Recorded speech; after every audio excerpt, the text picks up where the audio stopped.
माँ रूपी गुरु जो होता है वो अपने जीवन में अपने बच्चों को केवल देना जानता है। माता रूपी गुरु केवल देना ही प्रसन्नता में रहता है।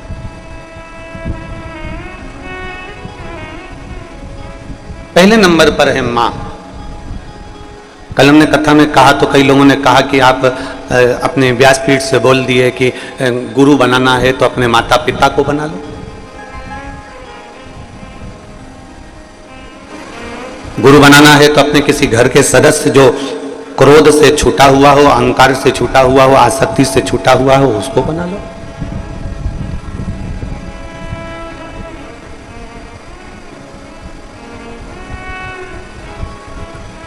आप कैसे कह सकते हो कि मां को गुरु बनाया जा सकता है? आप कैसे कह सकते हो कि पिता को गुरु बनाया जा सकता है? हम आपसे पूछें, जितने इस पवित्र कथा को श्रवण कर रहे हैं, जितने इस पावन कंकर शंकर की भूमि से कथा का रसपान कर रहे हैं और जितने आस्था चैनल के माध्यम से, फेसबुक यूट्यूब के माध्यम से इस पवित्र कथा का लाभ ले रहे हैं, हम उनसे पूछें, प्रथम ज्ञान देने वाली होती कौन है?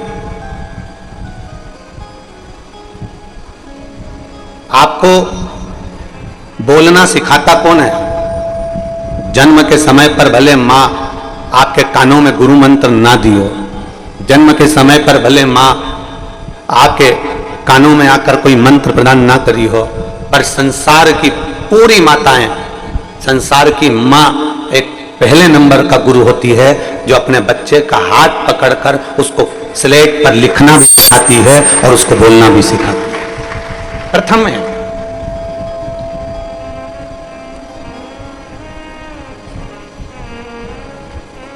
माता रूपी गुरु एक श्रेष्ठ गुरु की गिनती में आते हैं। मां प्रथम गुरु है, मां प्रथम गुरु।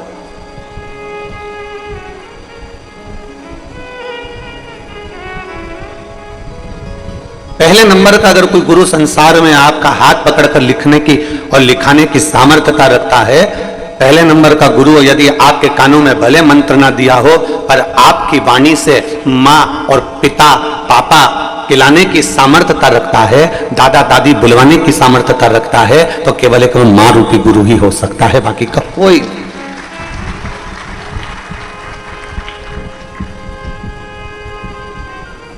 उस माता रूपी गुरु को हम पहचाने, उस माता रूपी गुरु को हम जानने का प्रयास करें।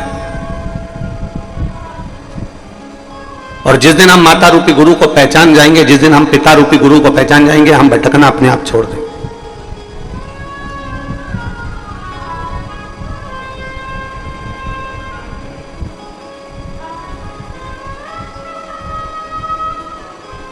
हमने पहले भी एक कथा में कहा कि पूर्व में हमारे जीवन में धन कम था, उसका गम होगा अपनी जगह पर आज अपने माता पिता के संस्कारों में जो दम था वो आज संपूर्ण भारत को नजर आता है। ये संस्कार देने वाले माता और पिता हैं। पहले नंबर का गुरु यदि संसार सागर में परमात्मा ने देकर भेजा है तो वो मां को देकर भेजा। एक जीव जब जन्म लेता है ना, मृत्यु लोक में जब उस जीव को भेजा जाता है, मृत्यु लोक में जब उस जीव को भेजते हैं, मृत्यु सागर में, मृत्यु लोक में जब किसी मनुष्य को भेजा जाता है तो वो ऊपर बहुत बहस करता है।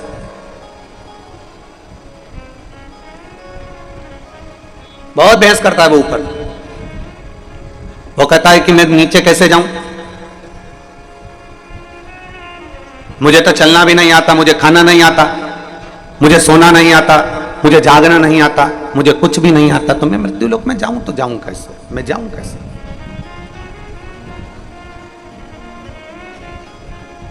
इस संसार सागर में मुझे नहीं जाना, इस संसार सागर में मुझे नहीं पहुंचना, मुझे भेजिए नहीं, मैं नहीं जाना चाहता, मैं पहुंचना नहीं चाहता। क्या करूंगा मैं मृत्यु लोक में जाकर? वहां मेरा कोई ना कोई है ही नहीं। मैं जाऊंगा तो मुझे घर कहां पर बनाना है, मुझे रहना कहां पर है, कितना खाना है, मुझे भोजन कौन लाएगा, मेरे लिए नौकरी कौन करेगा, मेरे लिए जॉब कौन करेगा, मेरे लिए काम कौन करेगा, मेरे पास भरण पोषण का कोई तैयारी नहीं है, मेरे पास सोना चांदी नहीं, हीरा पन्ना नहीं, मेरे पास में गाड़ी बंगला नहीं, मैं तो किसी को पहचानता भी नहीं हूं पृथ्वी पर, फिर मैं नीचे जाऊं तो जाऊं कैसे? मैं संसार सागर में पहुंचूं तो पहुंचूं कैसे? भगवान ने वो जीव को बुलाया और परमात्मा ने वो जीव को बुलाकर कहा कि तुझे मृत्यु लोक में जाने में संकोच नहीं करना है। मैंने तेरे भोजन की व्यवस्था कर दी है, मैंने तेरे रहने की व्यवस्था कर दी है, मैंने तेरे पानी पीने की व्यवस्था कर दी है, मैंने तेरे लिए प्रॉपर्टी की व्यवस्था कर दी है, मैंने तेरे लिए गाड़ी की व्यवस्था कर दी है, मैंने तेरे लिए जमीन जायदाद कपड़ा जेवर सोना चांदी सब की व्यवस्था कर दी। फिर परमात्मा से जीव ने फिर पूछा, ऐसा संसार में ऐसा पुण्यवान जीव कौन है जो मुझे खाना भी खिला देगा, बिना नौकरी के मुझे पानी भी पिला देगा, बिना सर्विस के मुझे सोना भी दे देगा, बिना सर्विस के मुझे चांदी भी दे देगा, बिना सर्विस के मुझे प्रॉपर्टी भी दे देगा, बिना सर्विस के मुझे जमीन जायदाद सब दे देगा। ऐसा फरिश्ता संसार में कौन होगा? तो भगवान कहते हैं जब किसी जीव को जन्म देता हूं ना, उससे पहले माता और पिता रूपी फरिश्ते को मैं पृथ्वी पर जन्म दे देता हूं, वो सब कुछ तुम्हें दे देगा।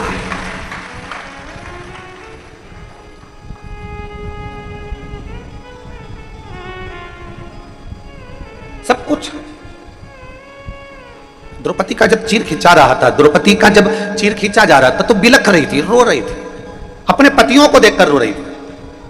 5 पति हैं और एक जैसे बैठे हुए और इनके हाथों में वो बल है कि गांडी उठाएंगे और 2 मिनट में मार देंगे। इनके हाथों में वो बल है कि गदा उठाएंगे और पछाड़ देंगे। पतियों को देखकर द्रौपदी रो रही है और द्रौपदी के रोने का सम्मुख में धृतराष्ट्र को देखकर, गांधारी को देखकर, पूरी सभा को देखकर द्रौपदी रो रही है कि बताओ इतनी बड़ी सभा में मेरे जैसी जीव को बचाने वाला कोई नहीं। तब आखिरी में द्रौपदी का ध्यान गुरु द्रोणाचार्य की ओर गया और गुरु द्रोणाचार्य की ओर जब द्रौपदी का ध्यान गया कि इस सभा में मेरा गुरु भी बैठा हुआ है। एक गुरु सभा के अंदर बैठा हुआ है और वो गुरु मेरे सामने बैठा हुआ है, तो मुझे विश्वास है पति भले साथ ना देगा, रिश्तेदार भले साथ ना दे, पर कम से कम मेरा गुरु तो साथ देगा। द्रौपदी उस गुरु जी के सामने चली गई और कहा, प्रभु जी मेरे चीर को खींचा जा रहा है, मैं आपकी शिष्या हूं, मैंने आपसे गुरु दीक्षा ली है, मैंने गुरु मंत्र लिया है, कोई साथ ना दे, कम से कम आप तो साथ दे दो। गुरु द्रोणाचार्य नैनों में जल भरकर द्रौपदी से कहते हैं, इस सभा में जितने बैठे हैं कोई तेरा साथ नहीं देगा, तेरा गुरु भी तेरा साथ नहीं देगा, पर इतना याद रखना द्रौपदी, मैं भले साथ ना दूं, पर मैंने जो तुझे मंत्र दिया है उस मंत्र का जाप करना प्रारंभ कर दे, दुनिया का कोई साथ ना देगा, प्रभु परमात्मा साथ दे। श्री शिवाय नमस्तुभ्यम। तुम ये मत सोचना कि हमारे दुख की घड़ी में किसी मनुष्य से तुम गुरु मंत्र जरूर ले लोगे, किसी मानव से तुम गुरु मंत्र ले लोगे, किसी संत से, साधु से, ब्राह्मण से, तपस्वी से, साधक से, उपासक से, किसी कथाकार आदि जितने भी तुम्हें मिलेंगे आप उनसे गुरु मंत्र तो ले लोगे, पर इतना याद रखना, ना साधु, ना सन्यासी, ना तपस्वी, ना साधक, ना उपासक, ना कोई कथाकार, ना कोई तत्व तुम्हारे दुख की घड़ी में कोई तुम्हारा साथ नहीं देगा। दुख की घड़ी में तो केवल तुमने किसी गुरु से जो मंत्र लिया है और वो मंत्र का यदि स्मरण आ गया तो वो उस मंत्र का जाप करते रहना, तो वो मंत्र तुम्हारा साथ दे जाएगा। इंसान साथ नहीं देता, इंसान कभी साथ नहीं देगा, मनुष्य कभी साथ नहीं देगा। अकेले आए हो संसार सागर में, अकेले आपको जाना है, अपने हाथों से कर्म करते जाना है, अपने हाथों से मेहनत करते जाना है। संसार सागर में अकेले आए और अकेले जाना है और अपना कर्म, अपनी मेहनत अपने साथ में करते हुए जाना, अपना कर्म।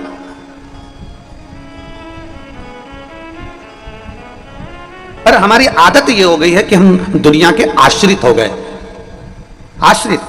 हम सोचते हैं कि हम जिस गुरुजी से मंत्र ले रहे हैं वो गुरुजी हमारा दुख मिटा देगा, हम जिस गुरुजी की कथा सुन रहे हैं वो गुरुजी हमारा दुख मिटा देगा, हम जिस गुरुजी के प्रवचन में पहुंच गए तो गुरुजी हमारा दुख मिटा देगा, या हम किसी गुरुजी के सत्संग में पहुंच गए तो गुरुजी हमारा दुख मिटा देगा, या हम किसी गुरुजी के पास हमारे पत्रिका आदि लेकर पहुंच गए तो वो गुरुजी हमारा दुख मिटा देगा, हम किसी गुरुजी के पास पहुंच गए तो गुरुजी हमारा कष्ट मिटा देगा।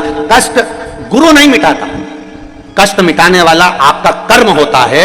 आप जब एक लोटा लेकर मंदिर भगवान देवाधिदेव महादेव को जल चढ़ाने के लिए जाते हो, आप दिल से जब एक बेलपत्र बाबा को चढ़ाते हो, आप जब दिल से भगवान शंकर को रिझाते हो, तो तुम्हारा किया गया कर्म धीरे धीरे तुम्हारा दुख कटना प्रारंभ हो जाता है और परमात्मा तुम्हारा हो जाता है। किसकी सामर्थ्यता है जो आपके दुख को मिटा दे?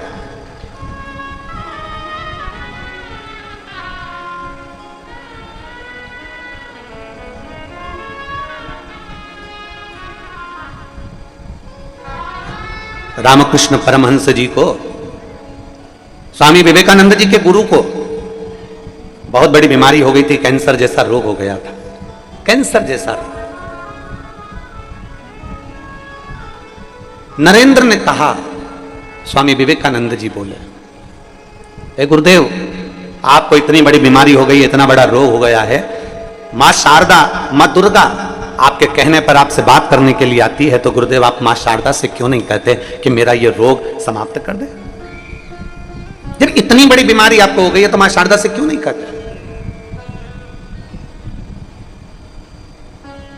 भारत की भूमि के ऐसे संत रामकृष्ण परमहंस जी थे, भारत की भूमि के ऐसे संत चैतन्य महाप्रभु जी थे, भारत की भूमि के ऐसे संत श्रीमद वल्लभाचार्य जी थे, भारत की भूमि के ऐसे संत श्री रामानुजाचार्य जी थे, भारत की भूमि के ऐसे संत श्री निम्बार्काचार्य जी थे, भारत की भूमि के ऐसे संत तुकाराम जी थे, भारत की भूमि के ऐसे संत श्री रविदास जी थे, भारत की भूमि के ऐसे संत श्री कबीरदास जी थे, जिनके सामने परमात्मा आकर खड़ा हो जाता था और कभी उन्होंने इस बात का ढिंडोरा नहीं पीटा कि मेरी भगवान से बात होती है और भगवान मेरा कहना मानते।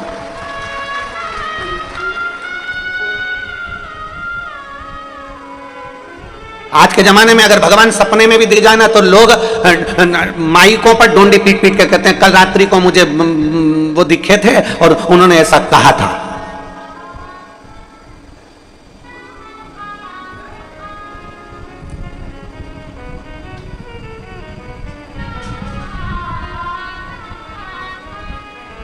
आज के समय में अगर जरा सा भी भगवान का दीदार हो जाए तो लोग डोंडी पीट कर कहते हैं कि मुझे सपने में। और आप लोग खुद अपना व्हाट्सएप चलाते हो, कई बार व्हाट्सएप पे आपने एक पत्र पढ़ा होगा कि वहां के महाराज को सपने में 2 सांप दिखे, उन्होंने ऐसा किया वैसा किया, फिर कहा कि ये मैसेज को 5 जनी को भेज, नहीं तो तेरा बुरा कर दूंगा। बोलो बोलो सही है कि गलत है? अरे बोलो तो जम के, सही है। सपने में उनको दिखा और उन्होंने डोंडी पीटना चालू करा कि ये 5 लोगों को भेज, नहीं तो तेरा बुरा करना प्रारंभ कर दूंगा। अब भगवान ने सपने में ये भी बोला था कि जो मैसेज नहीं पढ़ेगा या नहीं भेजेगा तो उसका बुरा हो जाएगा। ये हम भ्रम में जी रहे हैं। एक आडंबर हमारे साथ में लगा दिया गया है, एक हमारे साथ में एक नाटक लगा दिया गया है कि तुम्हें कैसे डराया जाए। आज तक इस व्यासपीठ ने आज तक ये नहीं कहा कि तुम मंदिर नहीं जाओगे तो नरक पड़ जाओगे, कथा नहीं सुनोगे तो नरक पड़ जाओगे। इस व्यासपीठ ने आज तक नहीं कहा ये कि नरक चले जाओगे अगर कथा नहीं सुनोगे, या मंदिर नहीं जाओगे तो नरक चले जाओगे। व्यासपीठ आज तक नहीं बोली, ये व्यासपीठ कभी वर्णन नहीं करी। और इस व्यासपीठ ने यह भी नहीं कहा कि तुम स्वर्ग चले जाओगे कि नरक चले जाओगे।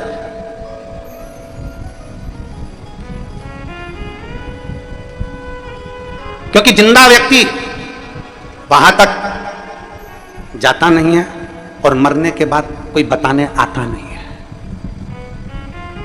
कौन आया?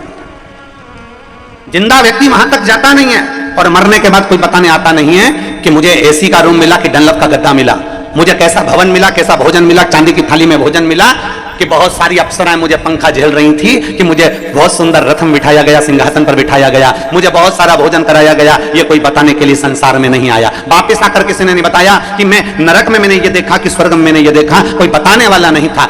जिंदा गया नहीं और मरा आकर बताया नहीं। इसलिए शिव महापुराण की कथा में अमरनाथ की गुफा में माता पार्वती जी ने शंकर जी से पूछा था, भोले बाबा आप हमें बताइए कि बैकुंठ क्या है और नरक क्या है, इसका वर्णन आप हमें करिए।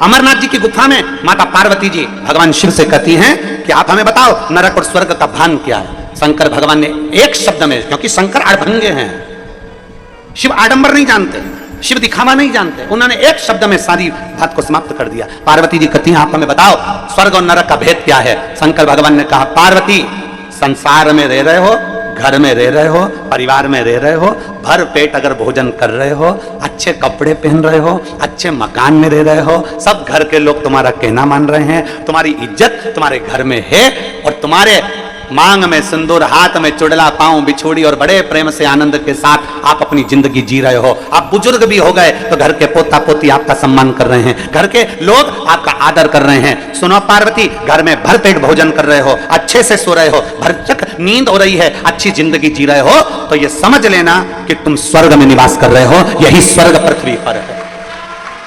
और सुनो पार्वती, नरक का भान भी मैं तुम्हें करा देता हूं। नरक किसको कहा जाता है? जिस घर में 4 लोग रह रहे हैं, जिस घर में 8 लोग रह रहे हैं और दिन भर क्लेश की जिंदगी जी रहे हैं, दिन भर विवादों में घिरे हुए हैं, दिन भर क्लेश में घिरे हुए हैं, जरा जरा सी बात में जहां क्लेश उत्पन्न हो जाता है, समझ लेना पार्वती कि नरक में क्या दुख देखोगे, वो दुख तुम्हें संसार सागर में नजर आता है। इसलिए पार्वती स्वर्ग भी यही है और नरक भी यही, तेरा स्वर्ग भी यही है और तेरा नरक भी यही है।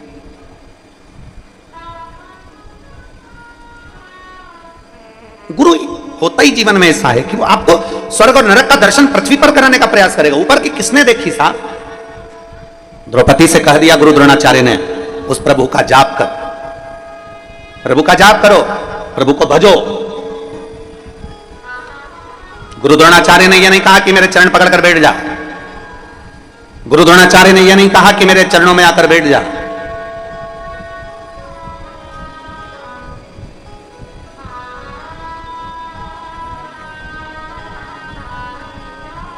गुरु द्रोणाचार्य ने केवल एक ही बात कही, उस परमात्मा को याद करो। विपदा की घड़ी हो, विषम परिस्थिति हो, दुख का समय हो, उस समय पर उस शिव को, मेरे त्रिकालदर्शी कैलाशी को याद करो, उसको याद करो।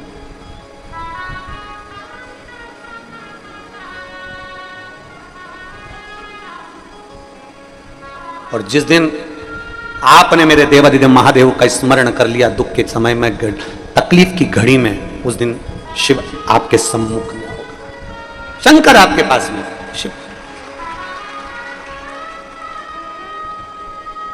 और अंत समय प्रभु आना पड़ेगा, वचन दिया तो निभाना पड़ेगा। आए ना आए प्रभु कुटुंब कबीरा, अंत समय प्रभु आना पड़ेगा, वचन दिया तो निभाना पड़ेगा। वो गुरु अपना चरण नहीं पकड़ाए,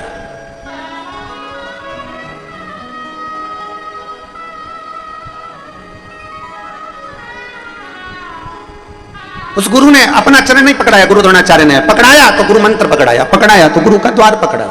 भजन करो, भगवान का स्मरण करो। स्वयं स्वामी विवेकानंद जी रामकृष्ण परमहंस से कहते हैं, अपने गुरु जी से कहते हैं, गुरु जी शारदा मां तुम्हारी सुनती है, जगत जननी जगदम्बा अम्बा मां काल रात्रि मां दुर्गा भवानी तुम्हारी सुनती है। आप अपने शरीर में कैंसर जैसा रोग हो गया है, आप मां को बोलते क्यों नहीं हो? आप मां जगत जननी से कहते क्यों नहीं हो? रामकृष्ण परमहंस जी ने कहा, तू कह रहा है ना, बोलूंगा बोलूंगा। एक दिन रामकृष्ण परमहंस जी से स्वामी विवेकानंद जी ने कहा, आज तो तुम्हें जगत जननी दुर्गा भवानी से कहना ही पड़ेगा कि मेरा कैंसर का रोग समाप्त करो।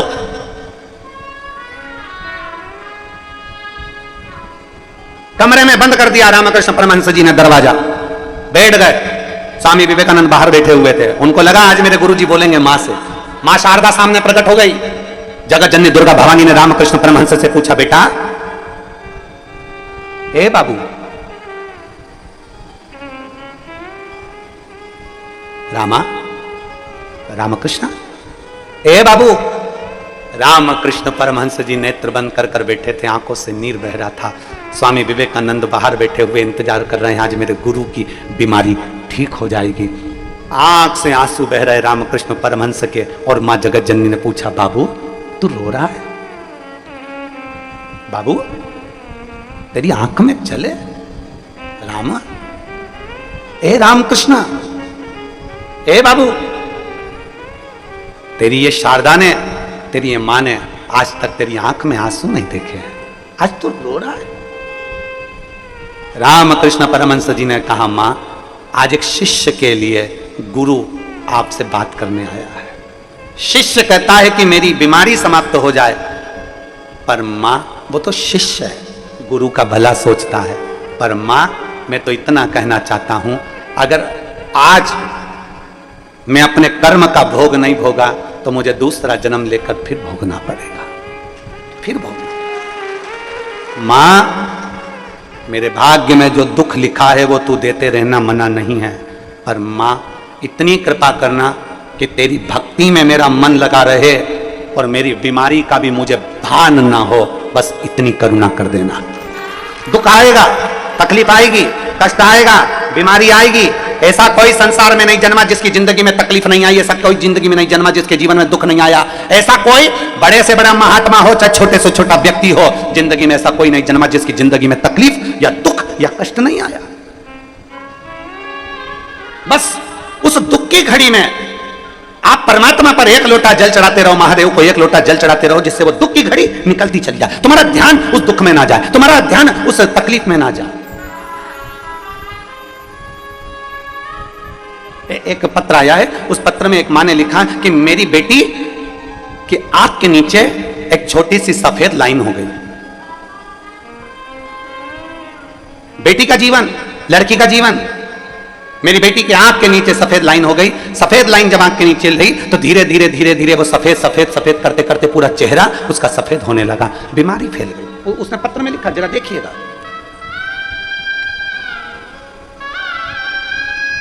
मैं अर्चना बेलवंशी, पति सुरेश बेलवंशी, परासिया, जिला छिंदवाड़ा, मध्य प्रदेश के निवासी हूं। मेरा मोबाइल नंबर ही है। कहीं बैठी हो तो हाथ हिलाइएगा, अगर कहीं बैठी हो तो हाथ हिला सकती है और बेलपत्र लेने यहां आ सकती है।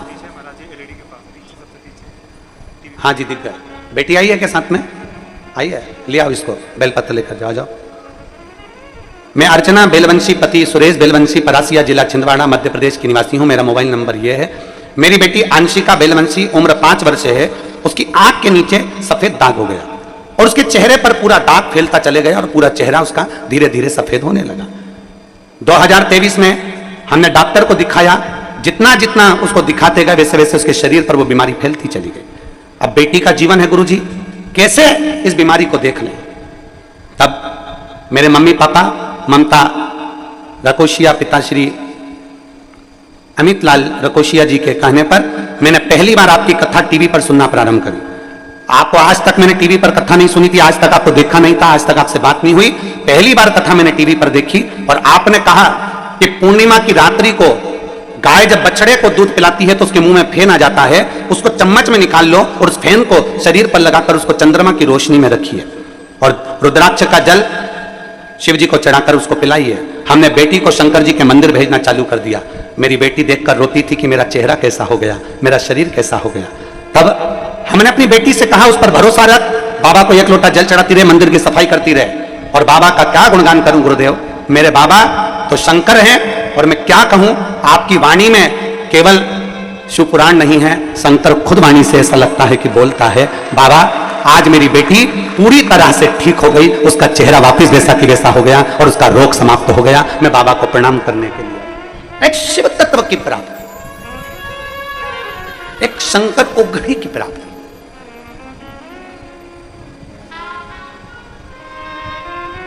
हम जब शिव को अपना मान लेते हैं और शंकर को अपना जान लेते हैं, हम जब शिव को अपना मान लिए, शंकर को जब हमने अपना जान लिया, एक संबंध हम परमात्मा से जोड़े, एक रिश्ता हम भगवान से जोड़े। हमें इंसान से रिश्ता नहीं जोड़ना है।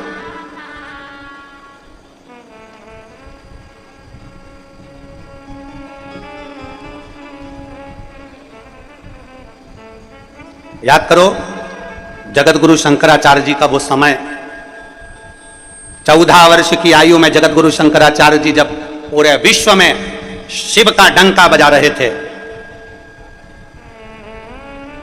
पूरे विश्व में जगत गुरु शंकराचार्य जी जब शंकर की पूजन का, शिव की स्तुति का, शंकर की आराधना का डंका बजा रहे थे, तब कई लोग जगत गुरु शंकराचार्य जी के चरण को पकड़ रहे थे। तो जगत गुरु शंकराचार्य जी ने कहा, मुझे क्यों पकड़ते हो, मैं तो आज हूं कल नहीं, मेरा मानव का शरीर है, आज रहेगा कल नहीं। अगर तुम्हें पकड़ना है तो शंकर के शिवलिंग को पकड़ लो, शिव की स्तुति को पकड़ लो। आज शरीर है कल नहीं।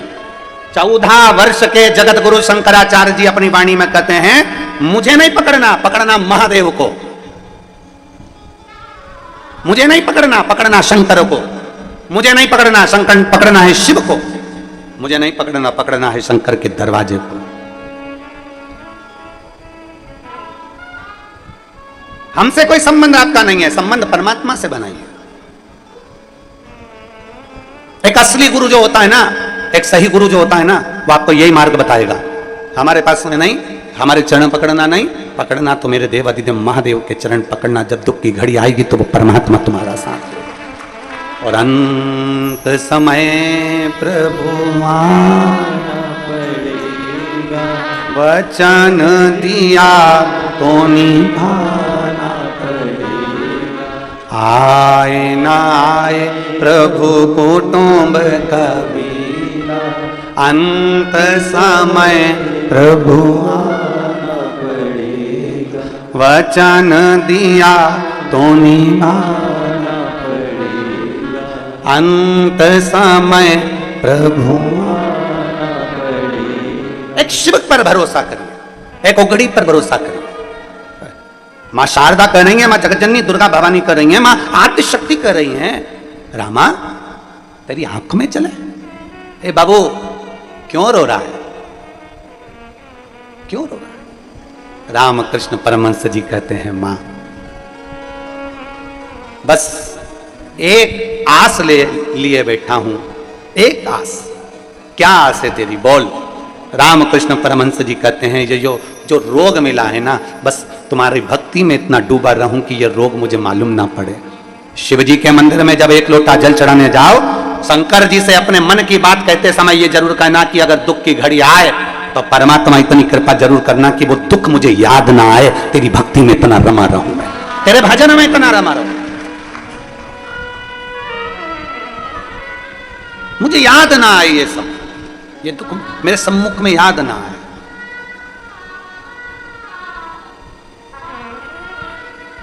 आप में से कोई लोग नाव में कभी बैठे हैं क्या? जो लोग बैठे हैं जरा हाथ उठाओ। नाव में कभी बैठे हो तो ठीक है, रख लो रख लो, बहुत जोरदार।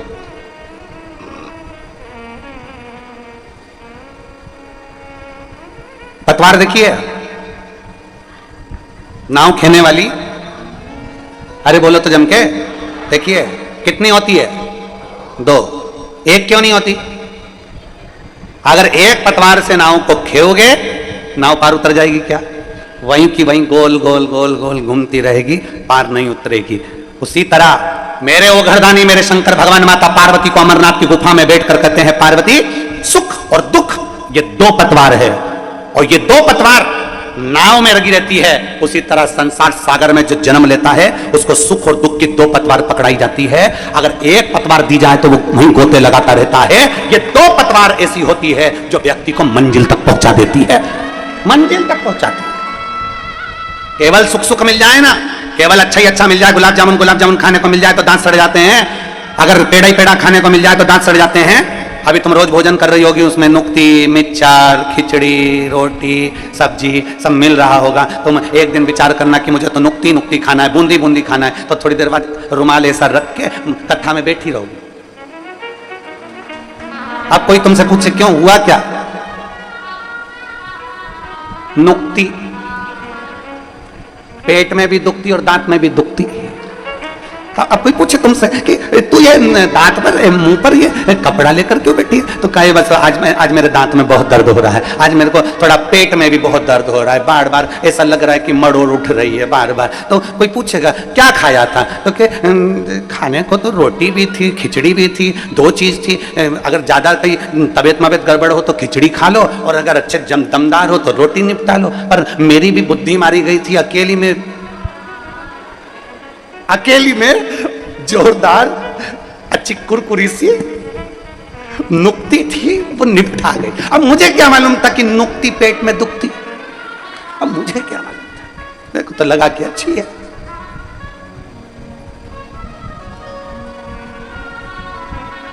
अब मैं तो खा गई। अब मुंह पे रुमाल रखकर बैठे हो, दांत में तकलीफ। अर्थात शिव महापुराण की कथा कहती है, मेरे भोलेनाथ मेरे ओघरदानी अमरनाथ जी की गुफा में कहते हैं बैठकर, पार्वती सुन, 2 पतवार से नाव पार होती है। उसी तरह दुख के साथ सुख है और सुख के साथ दुख है। एक पहले चलती, फिर दूसरी चलती, फिर एक चलती, फिर दूसरी चलती। सुख आएगा, दुख आएगा, सुख आएगा, दुख आएगा, सुख आएगा, दुख आएगा, और अंत में मंजिल तक पहुंच जाओगे। बस तुम्हारी नैया पार, भटकना नहीं है।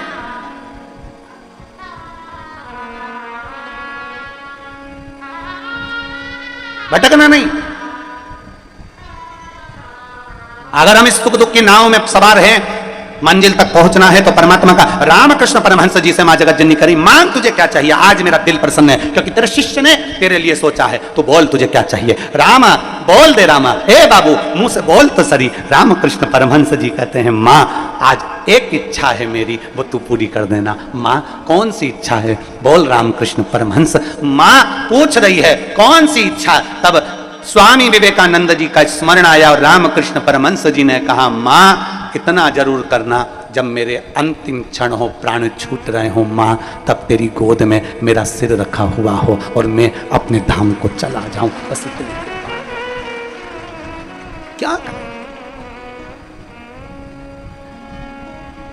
आया है सो जाएगा राजा रंग फकीर, जो आया वो जाना है। ऐसा संसार में कोई जन्म मरण और परण, तीन मेरे बाबा के हाथ में है। जन्म, डॉक्टर ने कह दिया 8 तारीख की डिलीवरी का टाइम है, मालूम पड़े 15 दिन पहले हो गई या 10 दिन और निकाल ली। जन्म, मरण, मृत्यु। किसी ने पत्रिका देखकर कहा था बहुत लंबी उम्र है, मालूम पड़ा टेका या निपट गए। डॉक्टर ने कहा था अंतिम सांस चल रही है, घर ले जाओ, मालूम पड़े 1 साल तक पलंग पे पड़े पड़े निकाल दिया, मरे ही नहीं।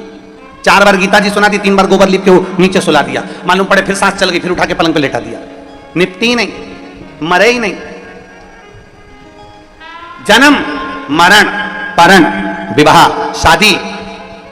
तुम सोच कर बैठी थी मैं लड़के की शादी करूंगी, ऐसी बहू लेके आऊंगी, लड़की की शादी करूंगी, ऐसा दामाद ढूंढ के लाऊंगी।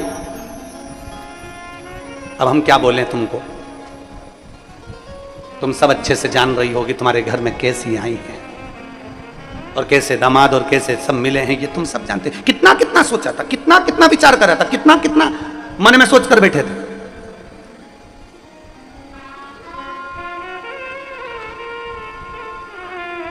पूर्ण करने वाला देवाधिदेव महादेव, जन्म मरण और परण तीन मेरे महादेव के हाथ में है। कब जन्म होना है, कब मृत्यु होना है, कब शादी होना है, ये महादेव जानते हैं। तुम कितना ही विचार कर लो, यहाँ जाऊंगी ये पूजन करा दूंगी, वहां जाऊंगी वो पूजन करा दूंगी, जल्दी से ब्याह हो जाएगा, ऐसा कर दूंगी वो ब्याह हो जाएगा, ऐसा कर लेंगे तो वो ब्याह हो जाएगा। सारी दुनिया का काम कर लिया, सब कुछ कर कर देख लिया, तब आखिरी में एक काम कर कर देखो, मेरे देवाधिदेव महादेव को एक लोटा जल चढ़ाकर अशोक सुंदरी का स्पर्श कर कर देखो, बाबा विवाह भी करा दे। एक पत्र है।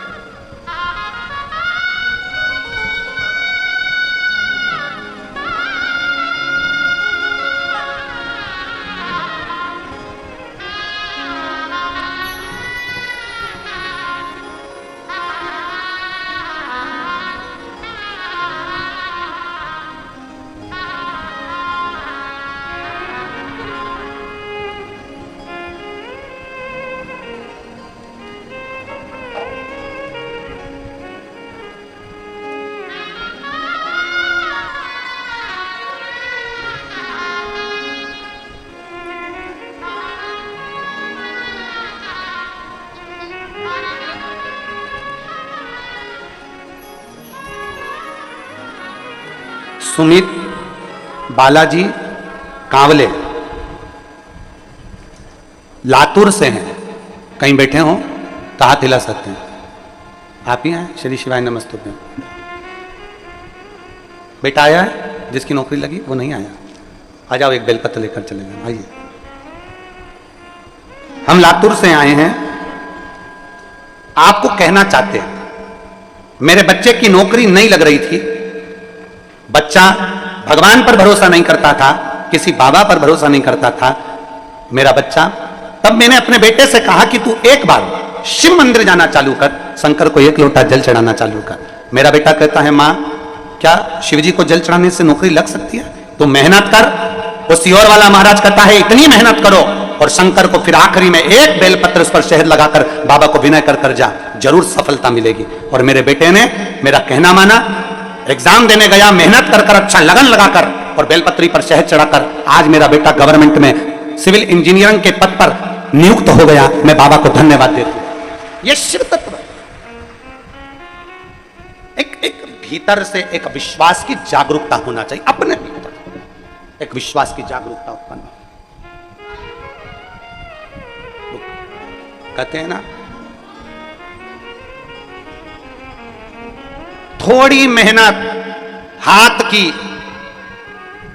जम के बोलो आप भी हमारे साथ, थोड़ी मेहनत हाथ की, बाकी की कृपा कुबेरेश्वर नाथ की, बाकी की कृपा बहुत।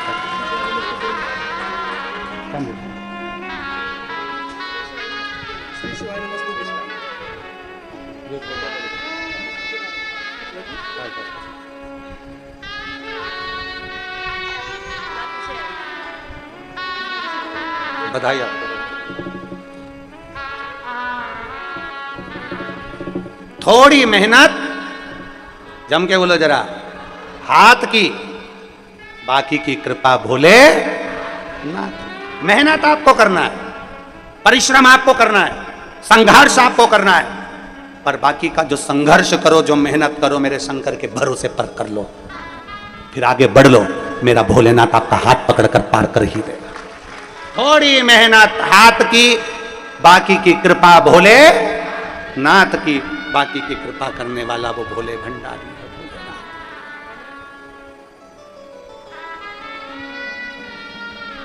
वो कृपा करता, वो दया करता, उसकी करुणा, उसकी कृपा कभी खाली नहीं जाती।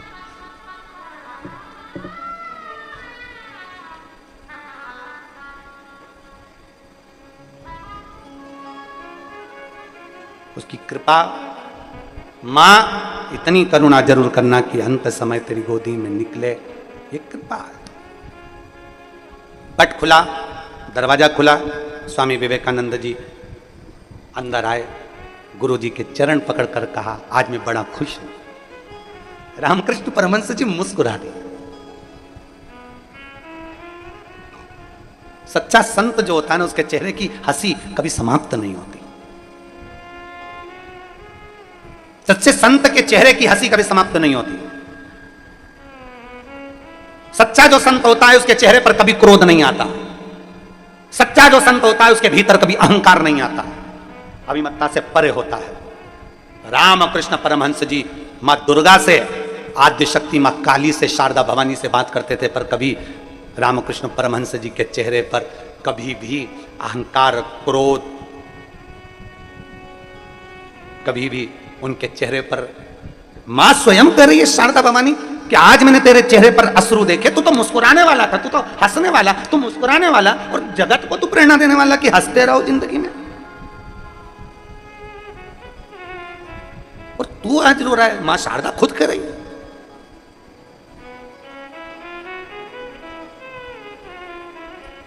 हे राम, तो आज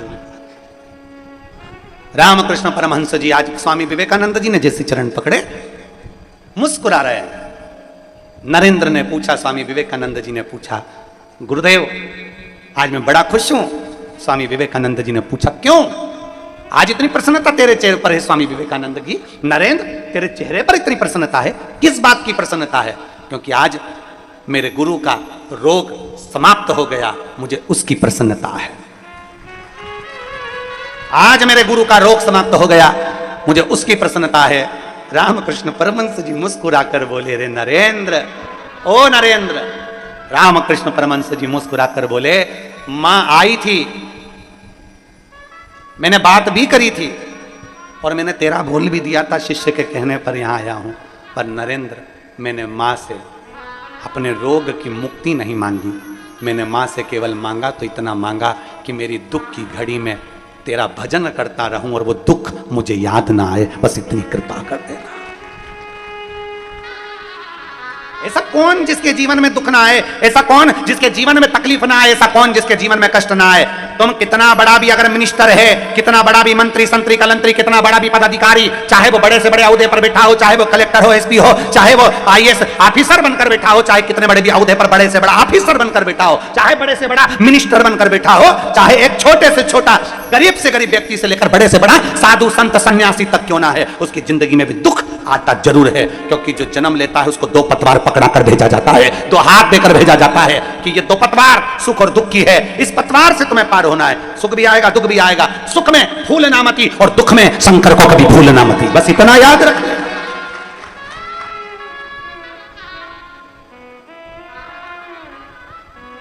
सुख में भूलना नहीं और दुख आए तो मेरे महादेव को भूलना नहीं। कितना भी तू खाए, मेरे शंभू को, मेरे शंकर को कभी भूलना नहीं। और फिर निवेदन करूंगा, मेरे भारत भूमि की जितनी माताएं कथा सुन रही हैं और विदेश में बैठकर जितने मेरे सनातनी इस पवित्र शिव महापुराण की कथा को सुन रहे हो और जितने कुबेरेश्वर बाबा की कंकर शंकर की धरा पर बैठकर कथा सुन रहे हो, अपने भीतर एक बात को गांठ बंद कर रख लेना कि दुख की घड़ी में कोई साथ ना दे, तब एक लोटा जल अपने घर से भरना, चाहे दिन हो, चाहे रात, चाहे सुबह हो, चाहे शाम, पहुंच जाना मेरे महादेव के पास और कह देना उसको, एक लोटा जल भरना और पहुंच जाना अपने पिता के पास में, अपने बाबुल के पास में, और बाप के पास पहुंचकर उससे अपने दिल की बात कह देना, उसको पिता मानकर, उसको अपना पिता जानकर अपने मन की बात कह देना। बाबुल, आज मैं दुखी हूं, पापा आज मैं बहुत तकलीफ में हूं, पिता आज मेरे जीवन में ये तकलीफ आकर खड़ी हो गई, सारी समस्या का हल एक लोटा जल। बोल बम का नारा है, उससे कह दो जाकर, उससे।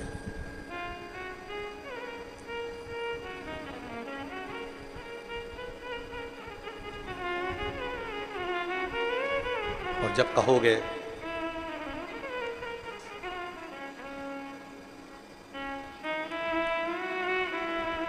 जब उससे जाकर विनय करोगे, जब उससे जाकर कहोगे, विनय करोगे, निवेदन करोगे, तो जिंदगी का एक सुख अपने आप रहेगा। आपने कई बार देखा होगा, हमने अपनी व्यासपीठ से भी कई बार कहा, और कोई अगर मिलने भी आता है तो हम अपना चरण कभी माताओं से छूने नहीं देते, क्योंकि हम उनको कहते हैं कि तुम हमारी जीजी हो और हम तुम्हारे भाई हैं, और भाई के पैर बहन पड़े, ये कहां की रीति है। हम तुम्हारे चरण पड़े, पर निवेदन है कि मेरी जीजियां कभी हमारे चरण ना पड़े। जीजियां तो अपना हाथ ऊंचा रखकर अपने भाई को केवल आशीर्वाद देती रहे।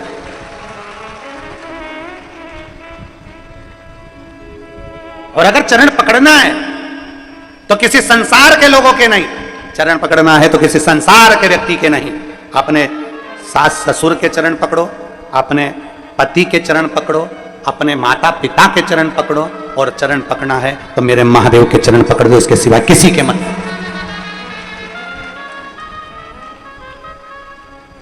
चरण उसके छूना चाहिए जिसका आचरण अच्छा हो, जिसके अंदर आचरण ठीक ना हो, अहंकार, क्रोध, आसक्ति, लोभ, वासना, तृष्णा सब भरी हुई है, और उसके हम चरण छुए थे। कहां? चरण जिसका आचरण अच्छा है उसके चरण पकड़े जाते हैं, जिसका आचरण ही ठीक नहीं, कहीं अहम, कहीं क्रोध, कहीं आसक्ति, कहीं वासना, कहीं तृष्णा, कहीं लोभ, सब भरा पड़ा हुआ है, और उसमें चरण पकड़े जाएं तो वो श्रेष्ठता नहीं। आचरण ठीक है तो चरण पकड़ लो, और आचरण अगर किसी संसार के व्यक्ति का, हम एक बार बहुत बहुत धन्यवाद दिए, आपने भी कई बार कथाओं के माध्यम से सुना होगा कि कोरोना महामारी में, कोरोना काल में जब घर के बच्चे अपने माँ बाप का अंतिम संस्कार करने के लिए नहीं आए, तब कोरोना महामारी में हॉस्पिटल में काम करने वाले वो कर्मचारी, हॉस्पिटल में पोछा लगाने वाले, झाड़ू लगाने वाले, जिनको लोग छूना पसंद नहीं करें, जिनको लोग कहते हैं कि ये तो ऐसे, ये तो वैसे, उन व्यक्तियों ने, जिन्होंने हॉस्पिटल में एक साधारण सा अपना ये नहीं देखा कि मुझे कोरोना हो जाएगा, उन्होंने ये नहीं देखा कि मुझे तकलीफ हो जाएगी, उन्होंने हॉस्पिटल में दवाई भी दी, गोली भी दी, तुम्हारा ट्रीटमेंट भी करा, तुम्हें छुआ भी, और आखिरी में जिनके बच्चे अंतिम संस्कार करने नहीं आए उनको ले जाकर अंतिम संस्कार भी करा। ये उनके आचरण अच्छे थे, उनके चरण छूने के लायक।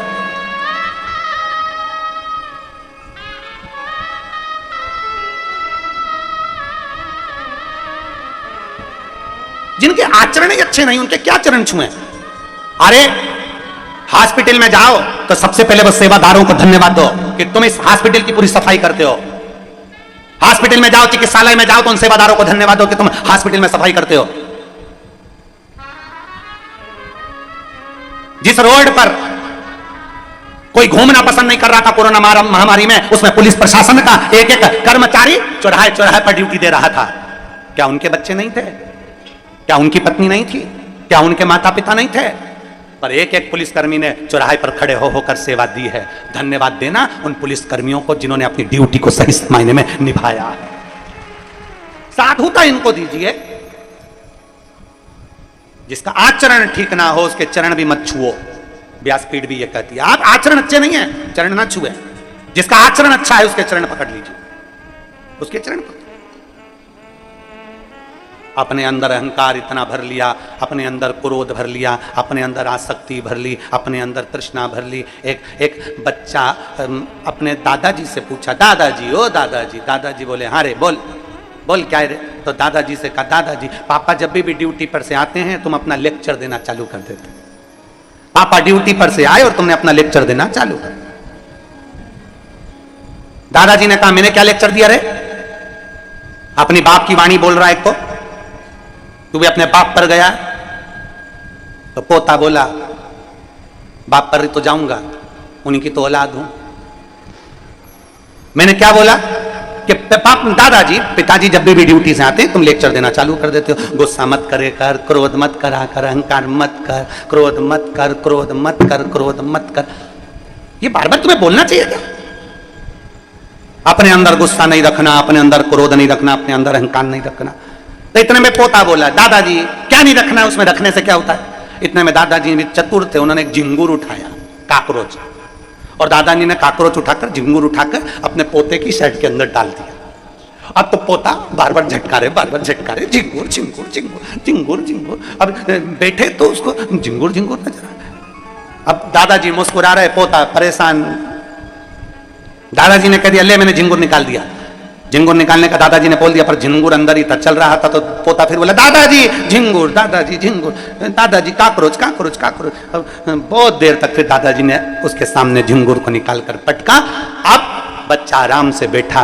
बस दादाजी ने कहा, बेटा मैं अपने पुत्र को, पोते से कहा, अपने पुत्र को कहता हूं कि अपने अंदर क्रोध मत रख, अपने अंदर अहंकार मत रख। एक झिंगुर, एक काकरोच अंदर चले जाता है तो वो सही से बैठने नहीं देता। अगर अंदर क्रोध और अहंकार चले गया तो जिंदगी में अच्छे से रहने नहीं देगा। एक काकरोच अंदर गया, एक झिंगुर अंदर गया, एक काकरोच हमारे वस्त्र में चले गया तो हमें अच्छे से बैठने नहीं देता। थोड़ी थोड़ी देर में अगर एक छिपकली तुम्हारे बीच में आ जाए तो तुम्हारे भाई छिपकली आई, तुरंत तुम्हें बैठने नहीं देगा। एक काकरोच, एक चीटा, एक चीटी, एक झिंगुर तुम्हें बैठने नहीं देता, तुम्हें अच्छे से कथा नहीं सुनने देता, तुम्हें अच्छे से काम नहीं करने देता। तो हमारे भीतर अगर अहंकार भरा होगा, हमारे भीतर क्रोध भरा होगा, हमारे भीतर आसक्ति भरी होगी, हमारे भीतर तृष्णा भरी होगी, हमारे भीतर वासनाएं भरी होंगी, तो हमें क्या अच्छा लगेगा? हम कैसे सुख का जीवन जी सकते हैं? हम कैसे परमात्मा से मिल सकते हैं? हम कैसे शंकर के हो सकते हैं?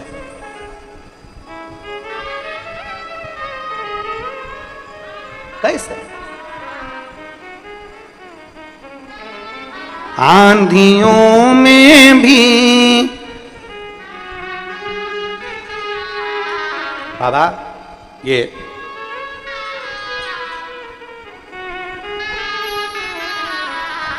आंधियों में भी हम भी मिट जाए। बाबा आपकी कृपा ऐसी थी कि आपने उन आंधियों में मुझे गिरने नहीं दिया। ये तेरी कृपा है, ये तेरी करुणा है, ये तेरी दया है, तेरी दया। एक बहन पत्र लिख रही है, डमरू भी भेजा हो। मेरा नाम सरिता बाथम है, मैं इंदौर से आई हूं, मेरा मोबाइल नंबर ये है। कहीं बैठी हैं सरिता जी? अगर कहीं बैठी हो तो हाथ हिलाइएगा। मेरा नाम सरिता बाथम है, मैं इंदौर से आई हूं, मेरा मोबाइल नंबर ये है। दोनों हाथ हिलाओ। हाँ दिख गए, ठीक है, ऐसा हाथ हिलाओ। आ जाओ, एक बेलपत्र ले जाना चाहिए।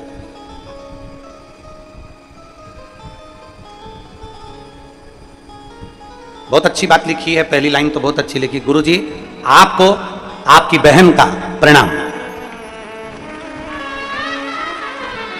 और मेरी जीजियों का प्रणाम मेरे सर माथे पर हो।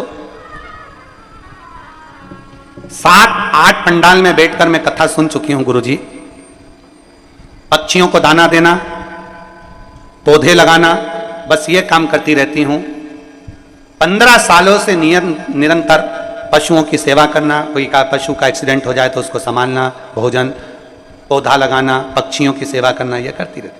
पर मन में एक ही कमी थी, वो किसको कहूं? गुरुदेव मेरा मकान नहीं था, अब मैं कहूं तो किससे कहूं? तब आपकी कथा ने मुझे बल दिया और आप कहते हो कि कोई लेट बनता है, कोई जल्दी बनता है, शिव को जल चढ़ाने वाला एक दिन सेठ जरूर बनता है। मैंने भी सोच लिया कि अब शंकर के मंदिर जाना है, जल चढ़ाना है, सेवा करना है, और बाबा की कृपा से वही सेवा में लग गई। और ऐसी कृपा मेरे बाबा ने कर दी कि मुझे अपने खुद के एक मकान में मेरे बाबा ने मुझे विराजमान कर। अब एक ही आस लगाकर बैठी हूं, आप कृपा करेंगे तो जरूर मेरी आस पूरी होगी। अब कहीं नर्मदा जी के किनारे पर आपकी एक कथा जरूर करवाना चाहती हूं, बस ऐसी कृपा हो। हम तो हमारी बहन से कहेंगे, जी कथा करवाने वाले पिताजी जिस दिन बेटे को आज्ञा कर देंगे तो बहन के घर पहुंच जाएंगे, उसमें क्या चिंता का विषय। कठोर भूमि में अगर हम बीज लगाएंगे तो वो बीज अंकुरित नहीं होगा। बीज को अंकुरित करने के लिए एकदम नरम भूमि चाहिए, नरम मिट्टी चाहिए। नरम भूमि होगी, नरम मिट्टी होगी तो उसमें बीज अंकुरित हो जाएगा। क्यों कहते हैं कि बारिश हो तब पौधा लगाओ?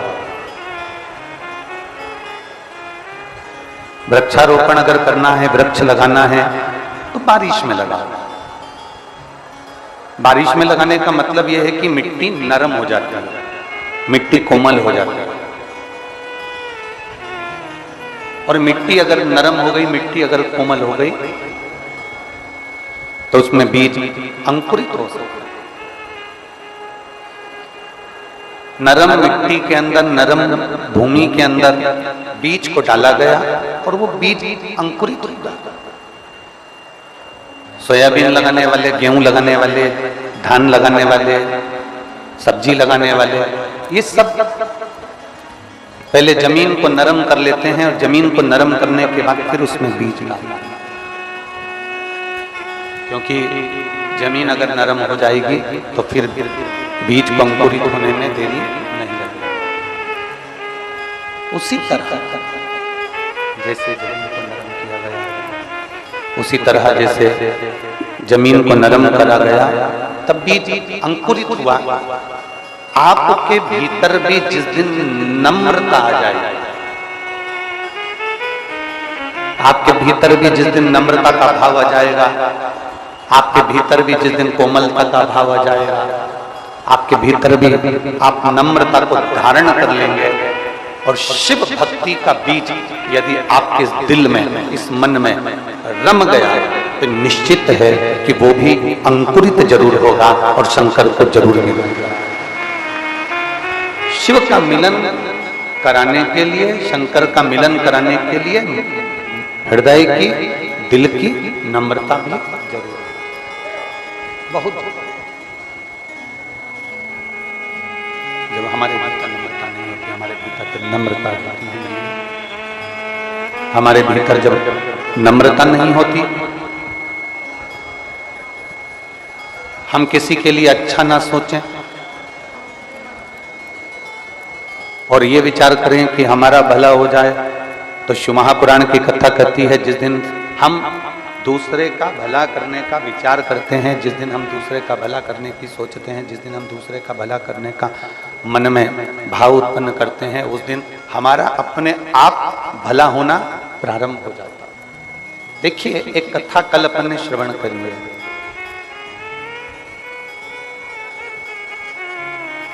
तारकासुर के 3 पुत्रों, तारकासुर के 3 बेटों। तारकासुर के तीनों पुत्र ने, तीनों बेटों ने भगवान से मांगा क्या था कि हमारी 3 पुरी का निर्माण कर दीजिए, हमारी 3 पुरी का निर्माण कर दीजिए, हमारे कभी प्राण न छूटे, हमारी कभी प्राण जाए, हम उस पुरी में आराम से, हम उस पुरी में हम उस पुरी में आराम से अपने लिए मांगा।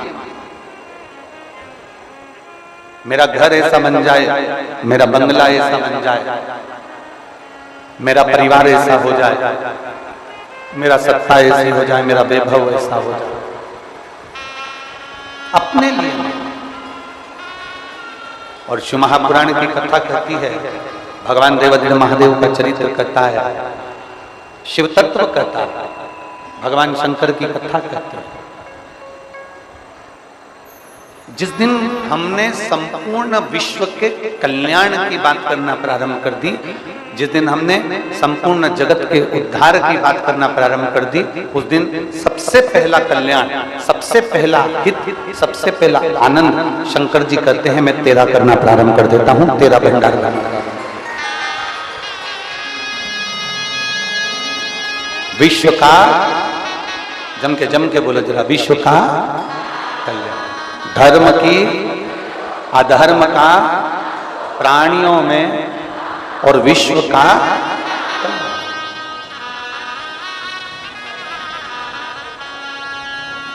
ये विश्व कल्याण की जो भावना है, ये विश्व कल्याण की जो भावना है, ये कोई दूसरा धर्म विश्व कल्याण की भावना रखता ही नहीं।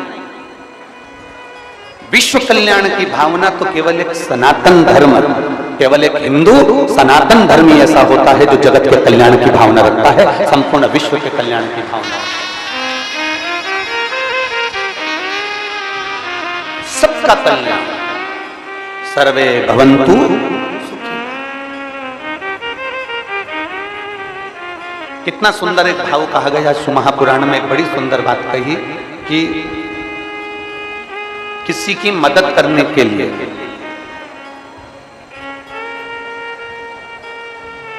उत्तर आपको देना है विदिशा वाले। किसी की मदद करने के लिए दो चीजें हैं, अब निर्णय विदिशा वालों को देना है कि इन दो चीज में से किस चीज की जरूरत मदद के लिए पड़ती है। किसी की मदद करने के लिए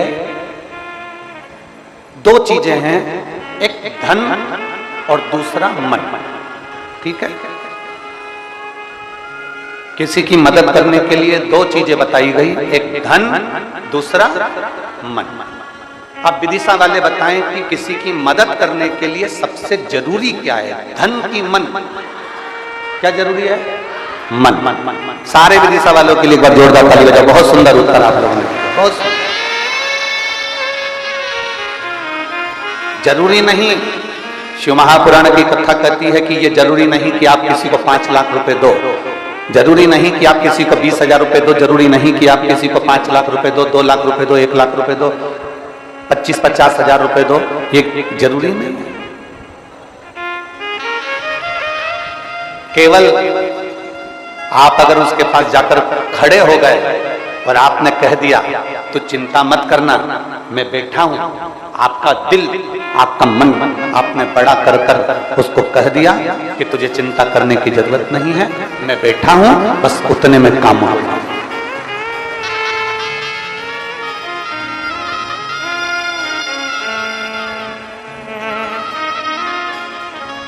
मेरी जीजियां यहाँ बैठी हैं, मेरे जीजा बैठे हैं, मेरी बहनें बैठी हुई हैं, मेरी बेटी बेटा बैठे हैं, मेरी माताएं बैठी हैं। आप लोगों के स्मरण में होगा, आप लोगों के चित्त में होगा, आप लोगों ने देखा होगा आपके पड़ोस में कोई बहुत साधारण सा परिवार रहता है। पड़ोस में नहीं रहता होगा तो 2 घर 4 घर छोड़कर रहता होगा,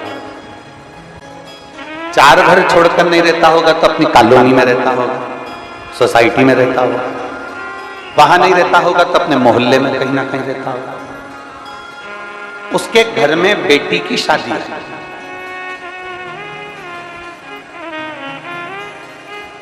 उसके घर में बेटी की शादी है, उसके घर में बेटी का विवाह है, उसके घर में शादी का कार्य है।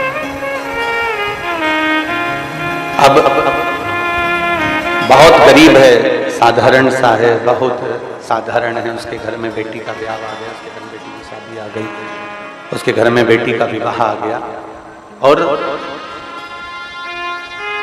इतना धन नहीं है उसके पास। आप लोगों ने भी देखा होगा, आप लोगों के भी अनुभव में आया होगा, आप लोगों के भी चित्त में आया होगा,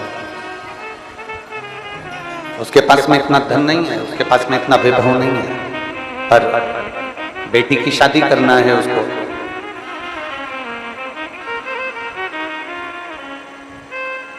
शिव महापुराण की कथा कहती है, आप भले 5 लाख 2 लाख 25 लाख मत दो, 10-20 हजार मत दो, पर शिव महापुराण की कथा कहती है जब किसी साधारण व्यक्ति के घर में कोई कार्य हो और उसके पास में कुछ भी ना हो, तब तुम उसके पास में जाकर मात्र खड़े हो जाना, उसको बल प्राप्त हो जाता है, उसको आनंद की अनुभूति हो जाती है। मन दीजिए, धन मूल नहीं जितना मन मूल है, धन की मूलता नहीं है जितना मन की मूलता है। आप उसको मन दीजिए,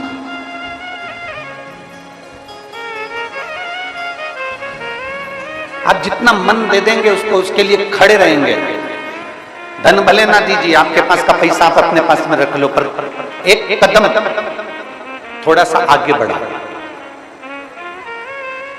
एक कदम थोड़ा सा आगे बढ़ाने का प्रयास करो। और जिस दिन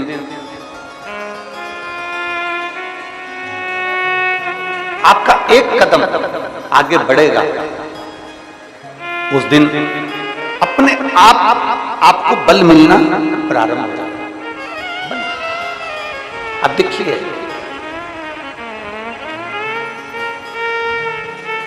कथा कौन से दिन विराम हो रही थी? जम के बोलो जरा। चौथे दिन। अब कथा चौथे दिन विराम हो रही थी। अब देखिए, अगर व्यक्ति का साथ होता है, अपना व्यक्ति अपने साथ जब खड़ा होता है, तो उसका बल देखिए। कथा कौन से दिन विराम हो रही थी? चौथे। मैं माननीय आपके क्षेत्र के विधायक महोदय श्री मुकेश जी टंडन जी को साधुवाद दूंगा कि उन्होंने एक पहल ऐसी करी, और वो पहले दिन जब यहाँ आए थे, सारी व्यवस्थाओं में लगे हुए थे, हम उनको देख रहे थे। हमने उनसे कहा था कि 7 दिन रुकिएगा, तो कहते गुरुजी विधानसभा चालू हो जाएगी तो मैं आज आ गया, पर निगाह रहेगी और पूरा कार्य अच्छे से होगा। और पहल करी, भोपाल में बैठने के बाद भी उन्होंने तुरंत उसी समय पर समिति को कहा कि कथा होगी और 7 दिन पूरी होगी।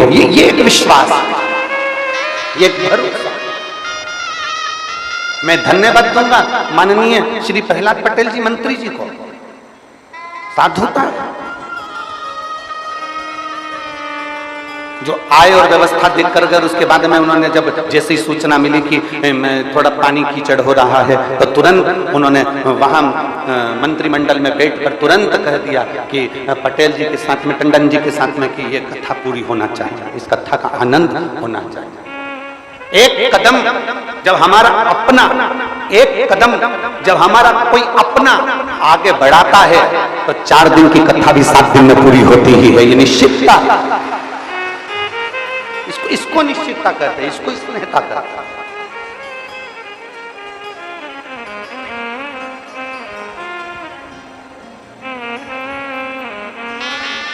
और ये स्नेह, ये प्रेम। और हमने देखा, हमारे स्मरण में हम कई जगह कथा करने जाते हैं, तो वहां पर जो विधायक महोदय रहते हैं वो कुर्सी पर बैठे रहते हैं, पर हमने पहले दिन की कथा में श्री मुकेश टंडन जी को देखा, वो यहाँ पर भी खड़े होकर पीछे का कीचड़ पानी की व्यवस्थाओं को संभाल रहे थे और यहाँ पर खड़े होकर भी व्यवस्था कर रहे थे। एक अपना जब खड़ा रहता है, अपना। और मैं संपूर्ण पूरे विदिशा की सोशल मीडिया को, मैं संपूर्ण विदिशा की पत्रकारिता को, मैं संपूर्ण विदिशा के पत्रकार बंधुओं को बहुत बहुत धन्यवाद देता हूं। आपका पहल इस कथा को 7 दिन तक लेकर गया है, आपकी पहल।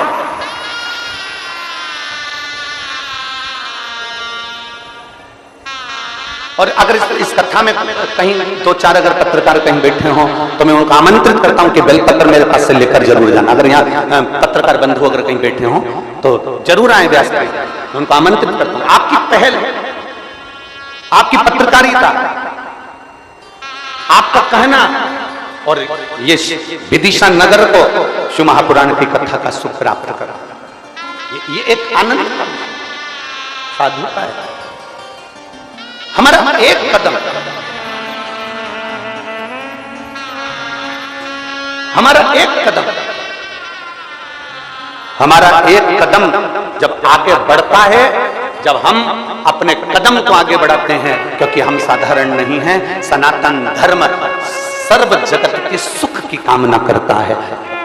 सनातन धर्म सर्व जगत के हित की कामना करता है। सनातन धर्म सर्वे भवन्तु सुखिनः की कामना करता है कि सब सुखी रहे, सब निरोग रहे।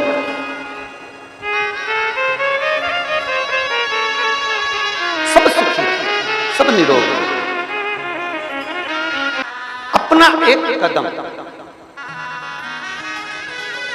अपना एक आगे बढ़ना हमारे लिए, हमारे राष्ट्र के लिए, हमारे देश के लिए एक विश्वास का बल उत्पन्न कर देता है। विश्वास का।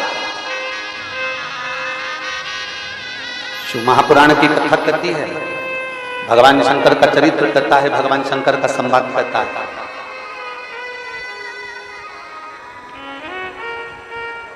शिव को पाने की ललकता समर्पण की ललकता दिखावे से नहीं होना चाहिए, मन से। शिव को मन से प्राप्त, किसी की मदद करना है, कोई अच्छा कार्य करना है। कितना सुंदर कहा, एक लड़का एक जगह पर भंडारा चल रहा था, और भंडारा चल रहा था तो एक लड़का वहां से निकल कर जा रहा था। उसने अपने दोस्त से कहा, कितना अच्छा व्यक्ति है जो भंडारा कर रहा है, इतने सारे भक्तों को भोजन करा रहा है। कितना अच्छा व्यक्ति जो इतना भंडारा कर रहा है, इतने सारे लोगों को भोजन करा रहा है। मेरे पास में इतना धन नहीं है कि मैं लोगों का भंडारा कर दूं, लोगों को भोजन करा दूं, लोगों को मैं भोजन करा दूं। मेरे पास में इतना धन नहीं। लड़का अपने दोस्तों से कह रहा है, एक बालक अपने मित्र से कह रहा है, मेरे पास में इतना धन नहीं है कि मैं भंडारा कर सकूं, मेरे पास में इतना पैसा नहीं है कि मैं भंडारा कर सकूं, मैं लोगों को भोजन करा सकूं, मेरे पास में इतना धन नहीं है।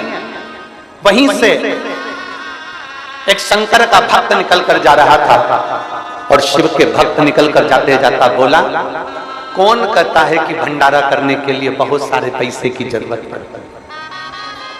शिव भक्त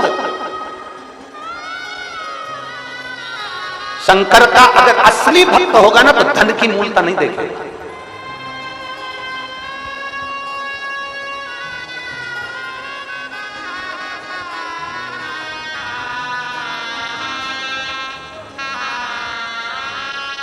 वो धन की मूलता नहीं देखेगा। असली अगर शंकर का भक्त होगा तो वो धन की मूलता नहीं देखेगा।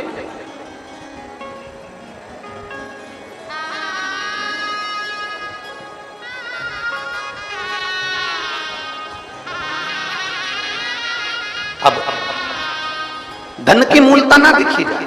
एक शिव भक्त ने उससे कहा, तुम कह रहे हो कि वो भंडारा कर रहा है, मेरे पास में इतना धन नहीं, मेरे पास में इतना पैसा नहीं, मैं भंडारा कैसे कर सकता, मेरे पास में तो इतना पूंजी नहीं। शिव भक्त कहता है, कौन कहता है कि भंडारा धन से होता है? अगर मन बड़ा हो ना तो एक बिस्कुट का पोड़ा उठाओ, उसको मल के पीपल के पेड़ के नीचे डालिया, चींटियां इकट्ठी होगी, उनका भी तो भंडारा होता है।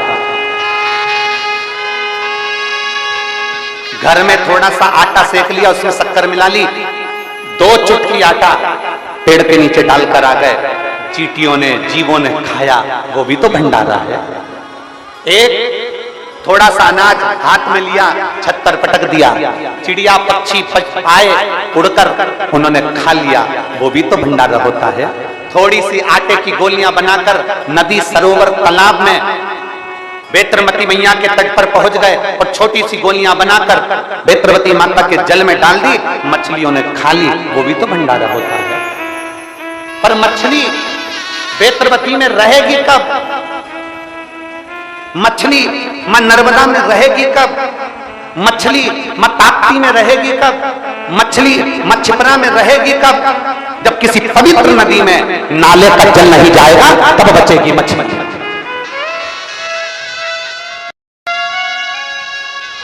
हमारी पवित्र नदियां अशुद्ध होती चली जा रही हैं, हमारी पवित्र नदियों में गंदा गंदा पानी मिलता चले जा रहा है, हमारी पवित्र नदियों में गंदे गंदे नाले मिलते चले जा रहे हैं, हमारी पवित्र नदियों में ना जाने कौन कौन सी नली का पानी जाता रहा है, और नली का पानी, गटर का पानी हमारी पवित्र नदियों में जाता है, नदियां अशुद्ध हो जाती हैं। शिव महापुराण की कथा तो यहां तक कहती है कि आप शिवलिंग का निर्माण अगर सावन के महीने में कर रहे हो तो शिवलिंग का निर्माण करो, मना नहीं है, पर एक बात याद रखना कि निर्माल्य चढ़ा हुआ नदी में विसर्जन नहीं करना, उसको एक खड्डे में डालकर उसकी खाद तैयार करो, शिवलिंग का विसर्जन करो, और निर्माल्य का विसर्जन मत करो, क्योंकि मिट्टी तो बह जाएगी, नदी में रम जाएगी, पर जो निर्माल्य हम डालते हैं वो कोने में पड़ा पड़ा सड़ता रहता है, सड़ता सड़ता बदबू मारता है, फिर बाद में वो गलता रहता है, सड़ता रहता है, बेकार होता रहता है और उससे पानी का स्रोत कम हो जाता है। इसलिए प्रयास करो, जरूरी नहीं कि बहुत बड़ा भंडारा करो, जरूरी यह है कि आपका मन बड़ा कैसे करना है। कोई जरूरी नहीं कि आप 2-5 कुंटल की नुक्ति बनाओगे तो भंडारा होगा। 1-2 रुपए का बिस्कुट का पैकेट, 1 रुपए का बिस्कुट का पैकेट खरीद के उसको मलकर अगर किसी पेड़ के नीचे थोड़ी देर डालने के बाद बैठ जा और देख चींटियों का भंडारा चालू होता है कि नहीं होता, इतने सारे जीवों का भंडारा होता है।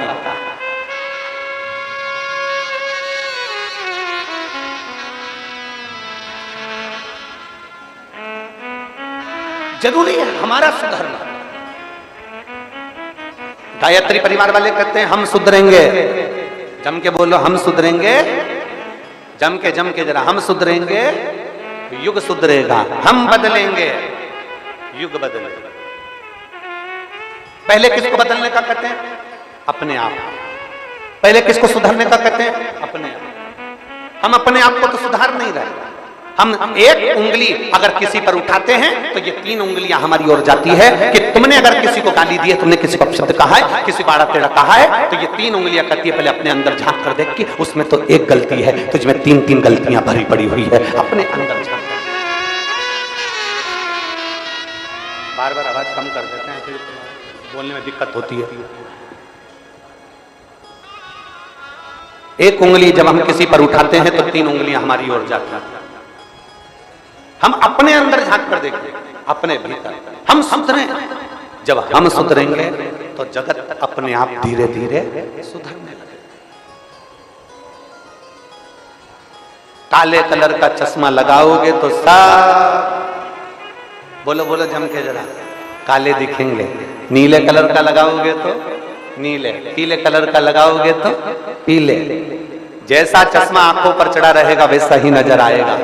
आप अंदर से जैसे हो गए ना, सामने वाला व्यक्ति वैसा ही नजर आएगा। चोर को चोर नजर आता है, साहूकार को साहूकार नजर आता है, कपटी को कपटी नजर आता है, बेईमान को बेईमान नजर आता है, प्रपंची को प्रपंची नजर आता है, ढोंगी को ढोंगी नजर आता है, कामी को कामी नजर आता है और धर्म वाले को धर्म नजर आता है, संत को संत नजर आता है, साहूकार को साहूकार नजर आता है और भगवंत को भगवंत नजर आता है और शिव भक्त को सारे शिव भक्त नजर आते हैं। यह हमारी दृष्टि होना चाहिए। बोल बम का नारा है, जम के बोलो जरा, बोल बम का नारा है। हमारी दृष्टि क्या कह रही है, हमारी सोच क्या कर रही है, हमारी बुद्धि क्या कह रही है।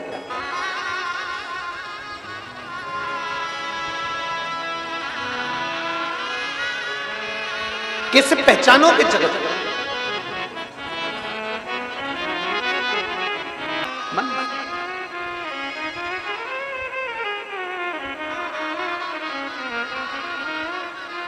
यहां एक माँ ऐसी बैठी हुई है जो किसी की खेत में काम करती है।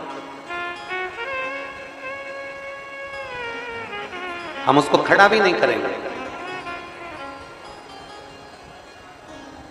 हम उसका नाम भी नहीं लेंगे। किसी के खेत में काम करती है, जमीन पर। वो उसने लिख के भेजा था, हाली का काम उसका पति करता है और वो भी उस खेत में काम करती है। हाली का काम क्या होता है? जमीन में काम आदि करना। थोड़ा सा पैसा उसको जो मिलता है, अपने बच्चों का, अपने परिवार का पालन करती है। पर 7 दिन की पूरी कथा में इतना बड़ा डब्बा भरकर रोज रोटी बनाकर लाती है, साथ में कभी मिर्ची का ठेसा ले आती है, कभी बेसन बनाकर ले आती है, कभी आलू की सब्जी बनाकर ले आती है और वो अपने आसपास में जितनी बैठी रहती है उतनी बैठी हुई को, वो अपने पास में बैठी हुई को 2, 4, 5 को जितनी दे सकती है उतने प्रेम से उनको 2-2 रोटी खिला देती है। जरा विचार करिए, जरा सोचिए। केवल भंडारा बड़े के लिए नहीं होता, केवल भंडारा शंभु शंभु शंभु शंभु शंभु शंभु शंभु शंभु केवल बहुत सारा तुमने बनाया और खिलाया, वो भंडारा नहीं अपने दिल से। भगवान शंकर को अपन दिल से दे देंगे, भगवान शिव को अपन भगवान देवादिदेव महादेव को अपन जब दिल से, हृदय से भगवान शंकर को समर्पित करेंगे तो वो भी बढ़िया, वो भी बढ़िया। और शंभु शरण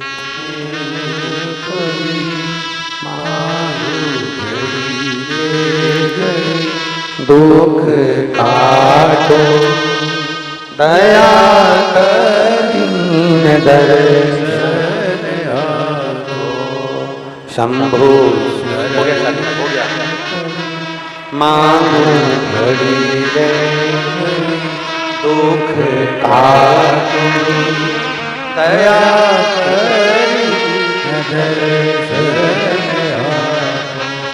मैं उस मां को नमन करता,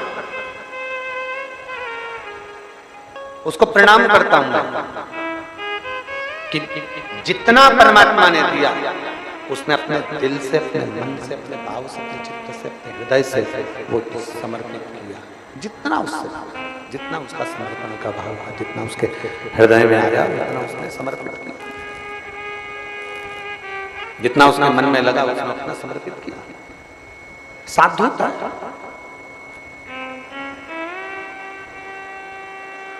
तुम्हारे घर में कितना भी दुख हो, कितनी भी तकलीफ हो, तुम्हारे घर में कितना भी कष्ट हो, तुम्हारे घर में कितना भी टेंशन हो, शिव महापुराण की कथा कहती है तुम्हारे घर में कितना भी दुख हो, तकलीफ हो, टेंशन हो, कुछ भी परेशानी हो, पर एक बात शिव महापुराण से सीख कर जाना कि हमारे घर में चाहे दुख हो, चाहे तकलीफ हो, चाहे कष्ट हो, कुछ भी हो, पर आए हुए मेहमान के लिए दरवाजा जब भी खोलना तो रोकर नहीं, मुस्कुराकर खोलना।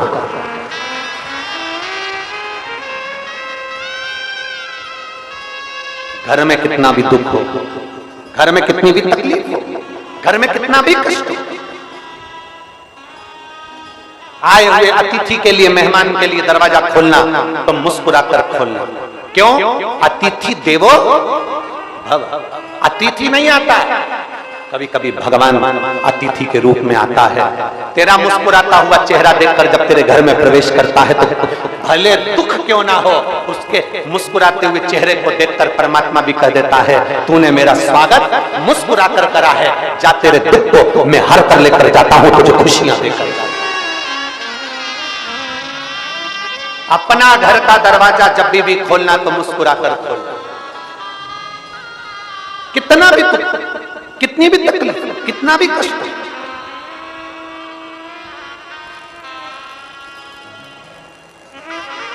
क्या केवल आप लोग ही दुखी रहते हो? ब्रह्मा जी ब्रह्मलोक में रहते हैं, भगवान विष्णु वैकुंठ लोक में रहते हैं, और पृथ्वी पर रहने वाला देव है देवाधिदेव महादेव। पृथ्वी के देवता है भगवान शंकर, मृत्यु लोक के देवता है भगवान शिव। आपको अगर आपके पितरों का नाम नहीं मालूम है, आप शंकर का नाम याद रख लो। आपको आपके कुल देवता का नाम मालूम नहीं है, आप शंकर का नाम मालूम कर लो। आपको आपके कुल देवी का नाम नहीं मालूम, आप पार्वती जी का नाम मालूम कर लो। आपको आपके किसी देवी देवता का नाम नहीं मालूम, आपके कुल भैरव का नाम नहीं मालूम, कुल देवी का नाम नहीं मालूम, कुल पितरों का नाम नहीं मालूम, आप शंकर जी का नाम याद कर लो, केवल शिव का नाम। क्योंकि भगवान शंकर का जब विवाह हो रहा था उनसे पूछा गया था तुम्हारा गोत्र क्या है? शिव जी कहते हैं शंकर। तुम्हारे पिता का नाम क्या है? शंकर। तुम्हारी माता का नाम क्या है? शंकर। तुम्हारे नाना नानी का नाम क्या है? शंकर। केवल शंकर एक। शिव जी ने उस दिन ब्राह्मण के सम्मुख में भी कह दिया था कि सुनो विप्रदेव, सुनो ब्राह्मण देव, आप मेरा विवाह करा रहे हैं पार्वती जी के साथ, कन्या दान करा रहे हैं। कन्या देने के लिए गोत्र बोला जाता है, कन्या देने के लिए पिता, सास, ससुर आदि का नाम का उच्चारण किया जाता है, पर मेरा पिता शंकर ही है, मेरा पिता मैं खुद हूं, मैं पर ब्रह्म परमात्मा भगवान शिव कहते हैं मैं शिव हूं, मैं पितृ भी हूं, मैं गरुण भी हूं, मैं वरुण भी हूं, मैं जल भी हूं, मैं आकाश भी हूं। ब्राह्मण जब रुद्राष्टाध्यायी से आपका अभिषेक कराते हैं तो उसमें ब्राह्मण कहते हैं तलातल, रसातल, पृथ्वी, अग्नि, आकाश सब शिव, संपूर्ण ब्रह्मांड शिव में। भगवान शंकर कहते हैं सुनो विप्रदेव, सुनो ब्राह्मण देव, अगर किसी को अपना गोत्र का भी स्मरण ना हो और कोई अपने पितरों का भी स्मरण करना भूल जाए, भूलवश भी अगर मेरा नाम का मात्र उच्चारण कर लेता है तो उसके पितरों को और उसके देवता को भाग पहुंचाने की जवाबदारी मेरी हो जाती है।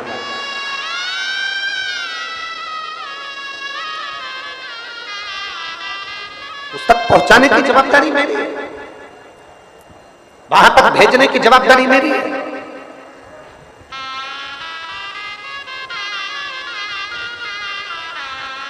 आप शिव को भजो तो। एक पत्र है, देखिए।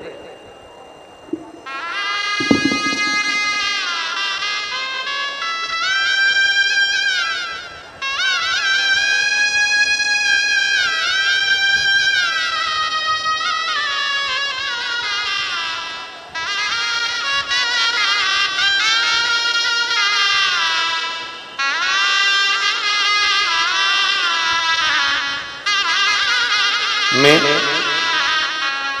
सुषमा गोयल, पत्नी गोवर्धन गोयल, माता गली विदिशा की निवासी है। कहीं बैठी हो तो हाथ हिला सकती हैं। आप ही हैं? आ जाओ, एक बेलपत्र लेकर चलेगा। मैं सुषमा गोयल, पत्नी गोवर्धन गोयल, माता गली विदिशा की निवासी हूँ। मुझे 12 वर्ष पूर्व ब्रेस्ट कैंसर हुआ था। बाबा की कृपा से मैं पूर्ण स्वस्थ थी, लेकिन दिसंबर 2023 में मुझे जीभ पर एक छाला हुआ, जिसकी जांच में फिर वापस कैंसर मिल गया। हमने भोपाल में डॉक्टर को दिखाया, उन्होंने सोनोग्राफी की, उसमें 2 कट्ठाने बताई कि गले में 2 कट्ठान हो गई। डॉक्टर ने गले में ऑपरेशन करने का बोल दिया, जीभ के ऑपरेशन का बोल दिया। हम हां भरकर आ गए। तभी मेरे परिचित ने कहा कि वो सियोर वाला महाराज कथा करता है और कथा को सुनना प्रारंभ करो। हमने टीवी पर कथा सुनना प्रारंभ करी।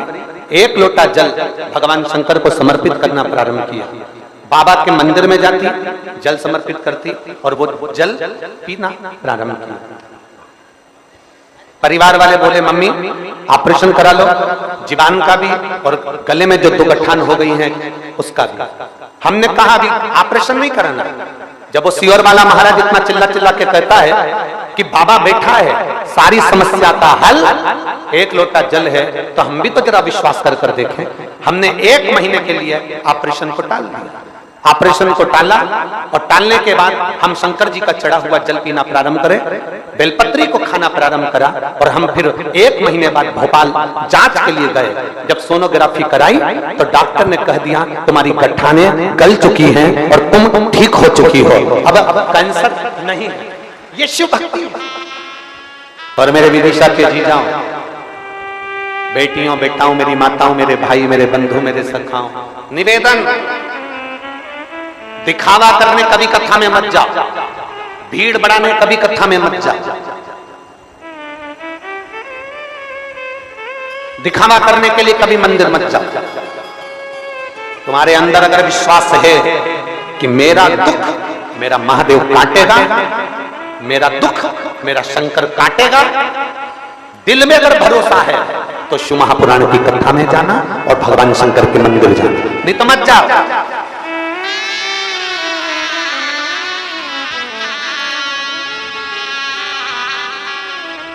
क्या करोगे जाकर? क्यों परेशान होना?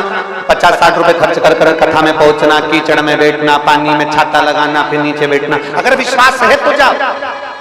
अगर भरोसा है कि मेरा दुख मेरा बाबा काटेगा तो मैं कथा में जाऊंगी, सुनूंगी, मेरा बाबा मेरे अंदर विश्वास पैदा करेगा और मैं रोज शंकर के मंदिर जाऊंगी, शिवालय जाऊंगी, शंकर को लोटा भर के जल चढ़ाऊंगी, मेरा दुख मेरा बाबा काटेगा। विश्वास है तो। विश्वास नहीं, मानो तो गंगा माहू और ना मानो तो बहता। मानो तो मां बेत्रवती हूं, नहीं तो नदी के रूप में तो बह रही। मानो तो मैं नर्मदा हूं, नहीं तो मैं तो बह रही। आप अपने भरोसे को, आप अपने विश्वास को दृढ़ बनाइए।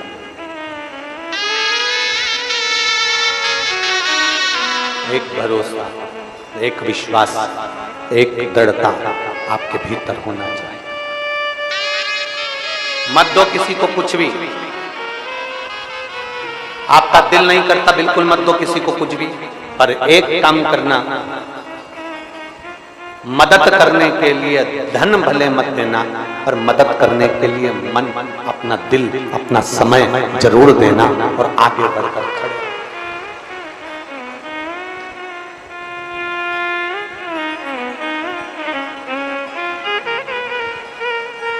एक विश्वास। और मेरी जीजियों,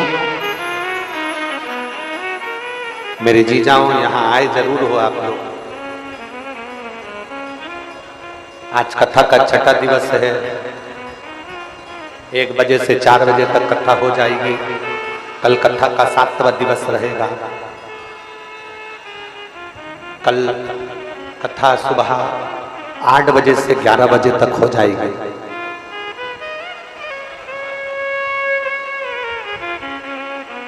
आज की रात्रि को हमारे यहाँ शिवरात्रि कहते हैं। 7 दिन की शिव पुराण में छठे दिन की रात्रि शिवरात्रि कहलाती है। रात को लोग भजन करते हैं, कीर्तन करते हैं। सवेरे 8 बजे कथा में आने के लिए घर से 6-6, 5-5 बजे निकल जाते हैं। सुबह 8 बजे से 11 बजे तक कथा हो जाएगी। 11 बजे कल कथा विराम हो जाएगी। टीवी पर वही 1 बजे से 4 बजे तक आएगी। आप अपने घर चले जाओगे, हम अपने बाबा के धाम चले जाएंगे। हम अपने बाबा के धाम चले जाएंगे। अब इस बीच में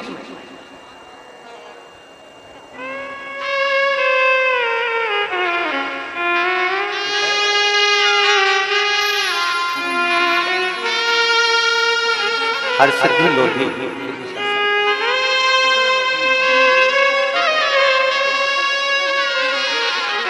ये बच्चे का विश्वास देखिए। गांठ होने के बाद डॉक्टर को दिखाने के बाद में शिव के मंदिर जाना चालू करा और वापिस जांच कराई। 1 महीने बाद तो कठाने नहीं थी शरीर के। ये विश्वास है। आप अपने घर, हम अपने बाबा के धाम चले जाएंगे। इस बीच में हम आपसे बहुत दूर नहीं है। पास में ही सीहोर है, पास में ही कुबेरेश्वर बाबा का धाम है। बाबा से ऐसी विनती कर कर जाना, बाबा मेरी झोली 3 महीने में खुशियों में भर देना। मैं कुबेरेश्वर धाम पर लोटा भर के जल चढ़ाने जाऊंगा। ऐसी विश्वास, भरोसा, दृढ़ता अपने भीतर रखिए।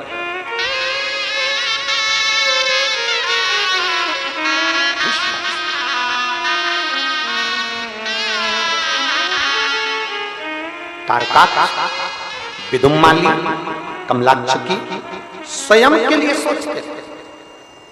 तारकासुर के 3 पुत्र अपने लिए सोचते थे, दूसरे के लिए नहीं सोचा। जिस दिन दूसरे के लिए सोचना प्रारंभ करोगे, विचार करना प्रारंभ करोगे, उस दिन अपने आप सुख आएगा।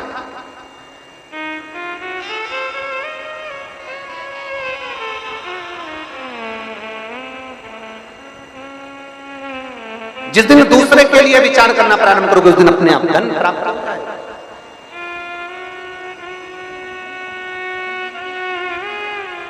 राष्ट्र हित में, सनातन धर्म को हित में प्रयास करिएगा। पहले के समय में हमारे राष्ट्र को जो तोड़ा गया था, हमारे देश पर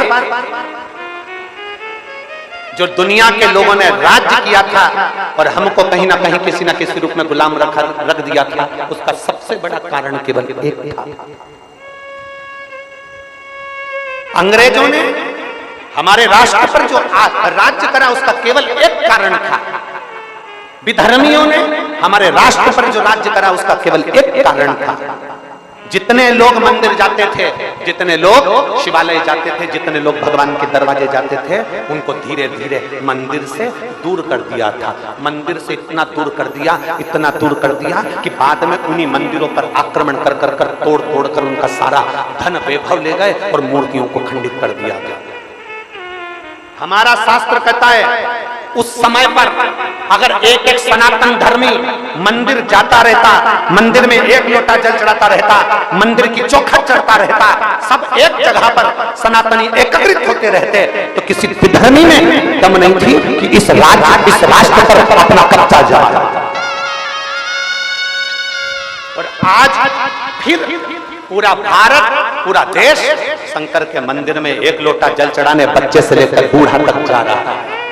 बच्चे से लेकर बूढ़ा तक जा रहा है। सारी दुनिया को टेंशन पड़ गई कि ये क्या होने लगा।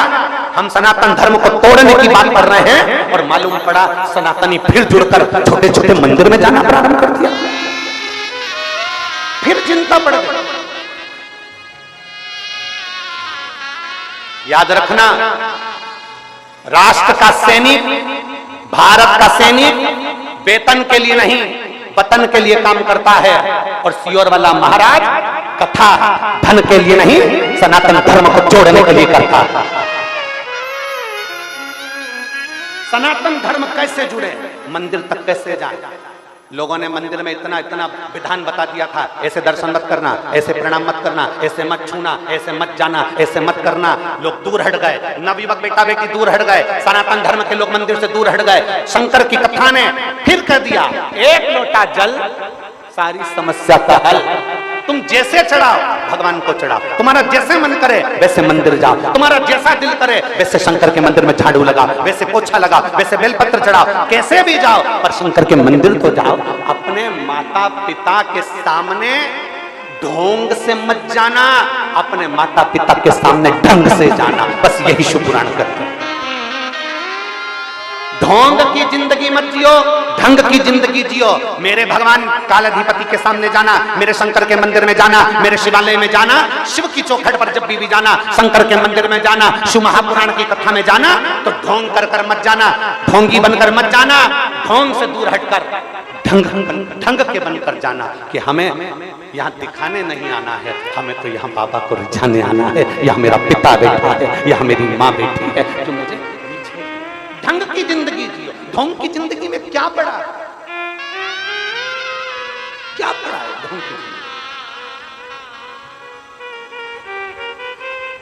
ढंग की जिंदगी जिस दिन जीना प्रारंभ कर दोगे उस दिन मेरा शंकर तुम्हारे करीब में जाएगा। कभी एक बार काशी घूम कर आइए, कभी एक बार उज्जैनी घूम कर आइए, कभी एक बार सोमेश्वर घूम कर आइए, कभी एक बार केदारेश्वर घूम कर आइए, कभी एक बार 12 ज्योतिर्लिंग में से किसी ज्योतिर्लिंग का दर्शन कर आइए। वहां के विद्वान संत ब्राह्मण साधु सन्यासी तपस्वी साधक उपासक भगवान शंकर की विरल भक्ति में लगे हैं। जो भगवान शंकर की असली भक्ति में डूबे हुए हैं वो ढोंग नहीं करते, वो ढंग की जिंदगी जीते हैं। और जो कई ऐसे पड़े हुए हैं जो केवल खाने के लिए, जोड़ने के लिए, अपना व्यापार चलाने के लिए भी पड़े हुए हैं, उनकी बात नहीं करते। हम तो कहते हैं कि शंकर के होकर, शिव तत्व को जानकर शंकर को अपने भीतर बिठा लीजिए, अपने भीतर शिव को बिठा।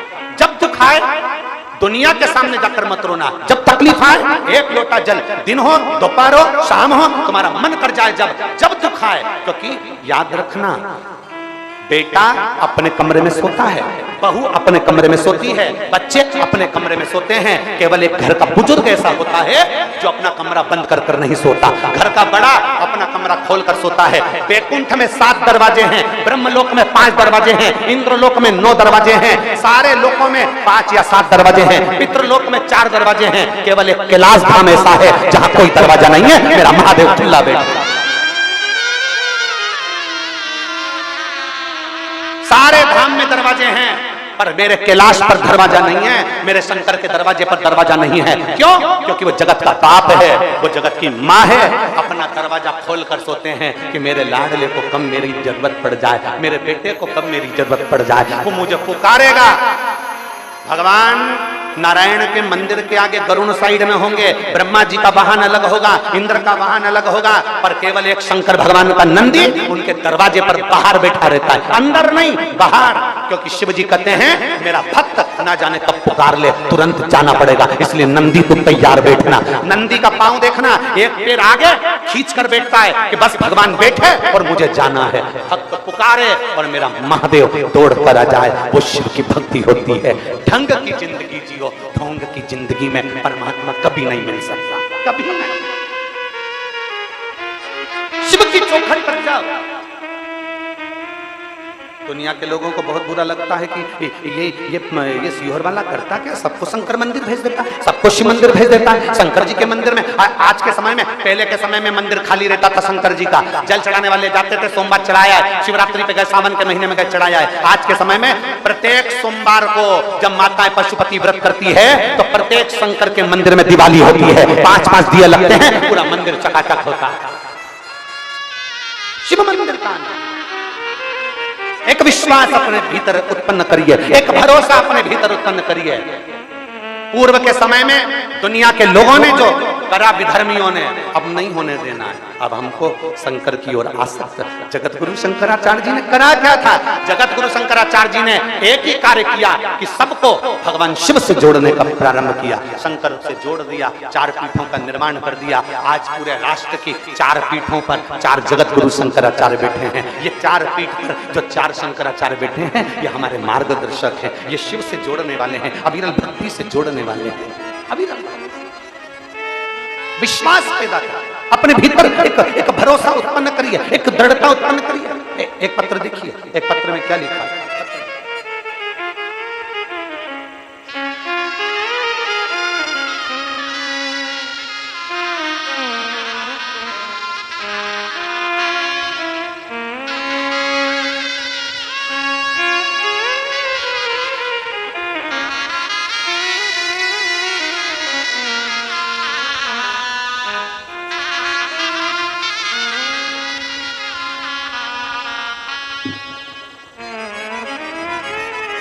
राखी श्रीवास्तव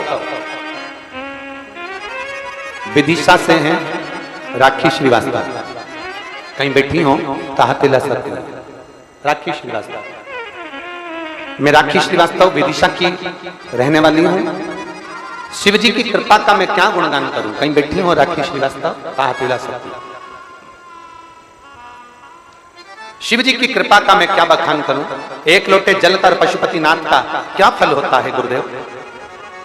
मेरे विवाह को 5 साल हो गए, संतान का सुख नहीं हुआ था। अब किसी के कहने पर आंकड़े की जड़ का प्रयोग एक बार किया और पशुपतिनाथ का व्रत किया।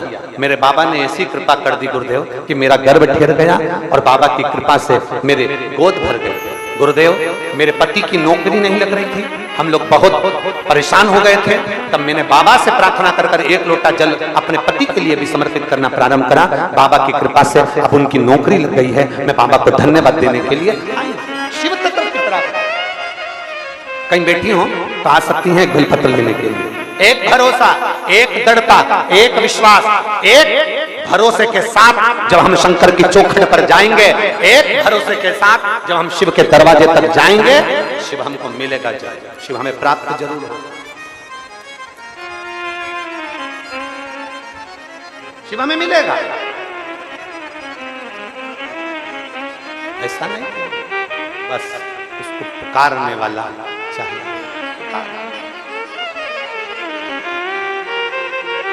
नहीं है हमारे पास में कुछ भी, आपके पास में ज्यादा धन दौलत नहीं है तो आप बाबा को क्या रिझाओगे? नहीं। एक बात आपसे पूछें, शिव जी को 1 लोटा जल चढ़ाने में कितना पैसा लगता है? आप लोग जम के बोलो जरा, शिव जी को जल चढ़ाने में आप लोगों का कितना पैसा लगता है? जम के तो बोलो, नहीं लगता है।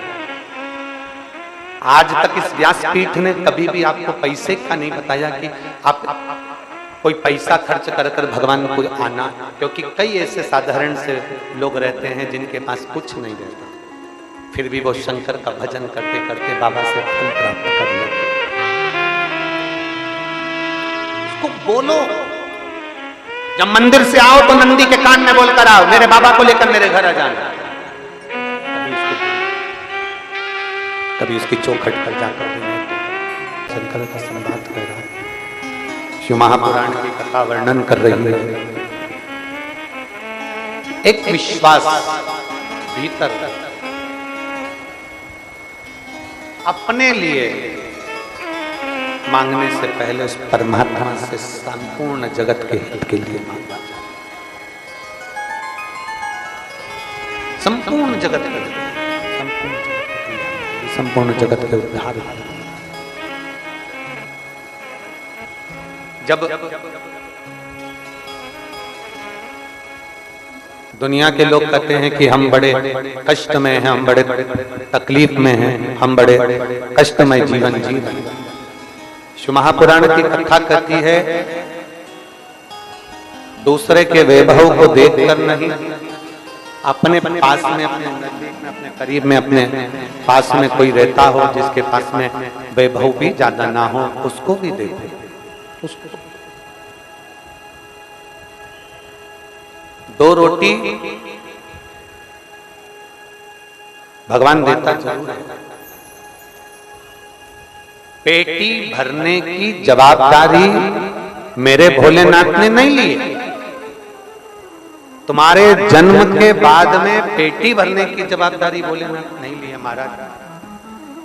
पेट भरने की जवाबदारी भोलेनाथ ने ली है कि तू कहीं पर भी रहेगा तुझे भूखा नहीं सोने दूंगा, ये पक्का है। तेरा उदर तृप्त कर पेटी से मतलब मेरे शंकर को नहीं है, भगवान शंकर को मतलब है तुम्हारे पेट भरने से मतलब है। भगवान शिव को तुम्हारे पेट भरने से, पेटी भरने की जवाबदारी मेरे शिव नहीं है, पेट भरने की जवाबदारी मेरे शंकर जो दिया मेरे भोलेनाथ जी ने, जो प्रदान किया मेरे भोलेनाथ जी ने, मेरे शंकर भगवान जो दे रहे वो कम ना दे रहे, कुछ कम ना दे।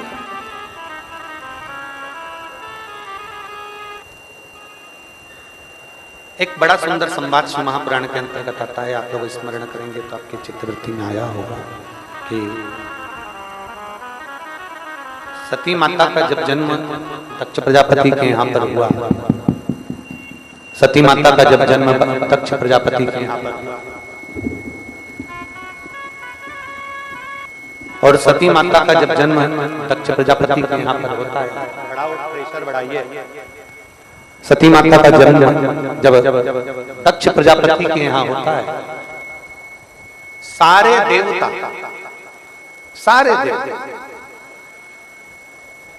सारे नदी सरोवर बावड़ी कुंड तालाब सारे तीर्थ सब नजदीक में सती माता के यहाँ दक्ष प्रजापति के यहाँ पर आ जाते, सारे तीर्थ सारे तालाब सारी बावड़ी सारे कुंड सारे तीर्थ सती माता के यहाँ पर आ जाते। फिर चरित्र आता है वापिस भगवान शंकर का पावन चरित्र, फिर वापिस भगवान शिव का चरित्र आता है कि पार्वती जी का जब जन्म होता है, पार्वती जी जब प्रकट होती हैं मैनावती के यहाँ हिमालय राज के घर में, हिमालय राज के यहाँ पर जब माता पार्वती जी का जन्म होता है, फिर वापिस सारे देवता सारे सरोवर सारे कुंड सारे तीर्थ वहां पर आकर विराजमान हो जाते हैं, सारे तीर्थ सारे सरोवर सारे कुंड सब आकर विराजमान हो जाते हैं। अब विचार करिएगा, जरा सोचिएगा, सती मैया का जन्म हुआ, माता सती प्रकट हुई, माता सती का प्राकट्य हुआ, सारे तीर्थ सारी नदियां सारे सरोवर सारे कुंड सारे देवता माता सती के यहाँ पर पहुंचे। पार्वती जी का जन्म हुआ, सारे देवता सारे तीर्थ सारे देवता सारे कुंड सब माता पार्वती जी के यहाँ पहुंचे। अब विचार करिए, मैनावती के दिल में, मैनावती के हृदय में, मैनावती के मन में एक भाव उत्पन्न हो गया, मैनावती के हृदय में एक भाव उत्पन्न हुआ।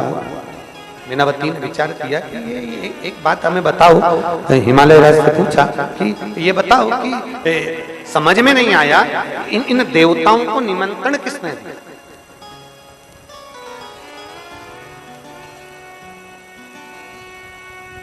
ये इतने सारे देवता चल नहीं रहा है,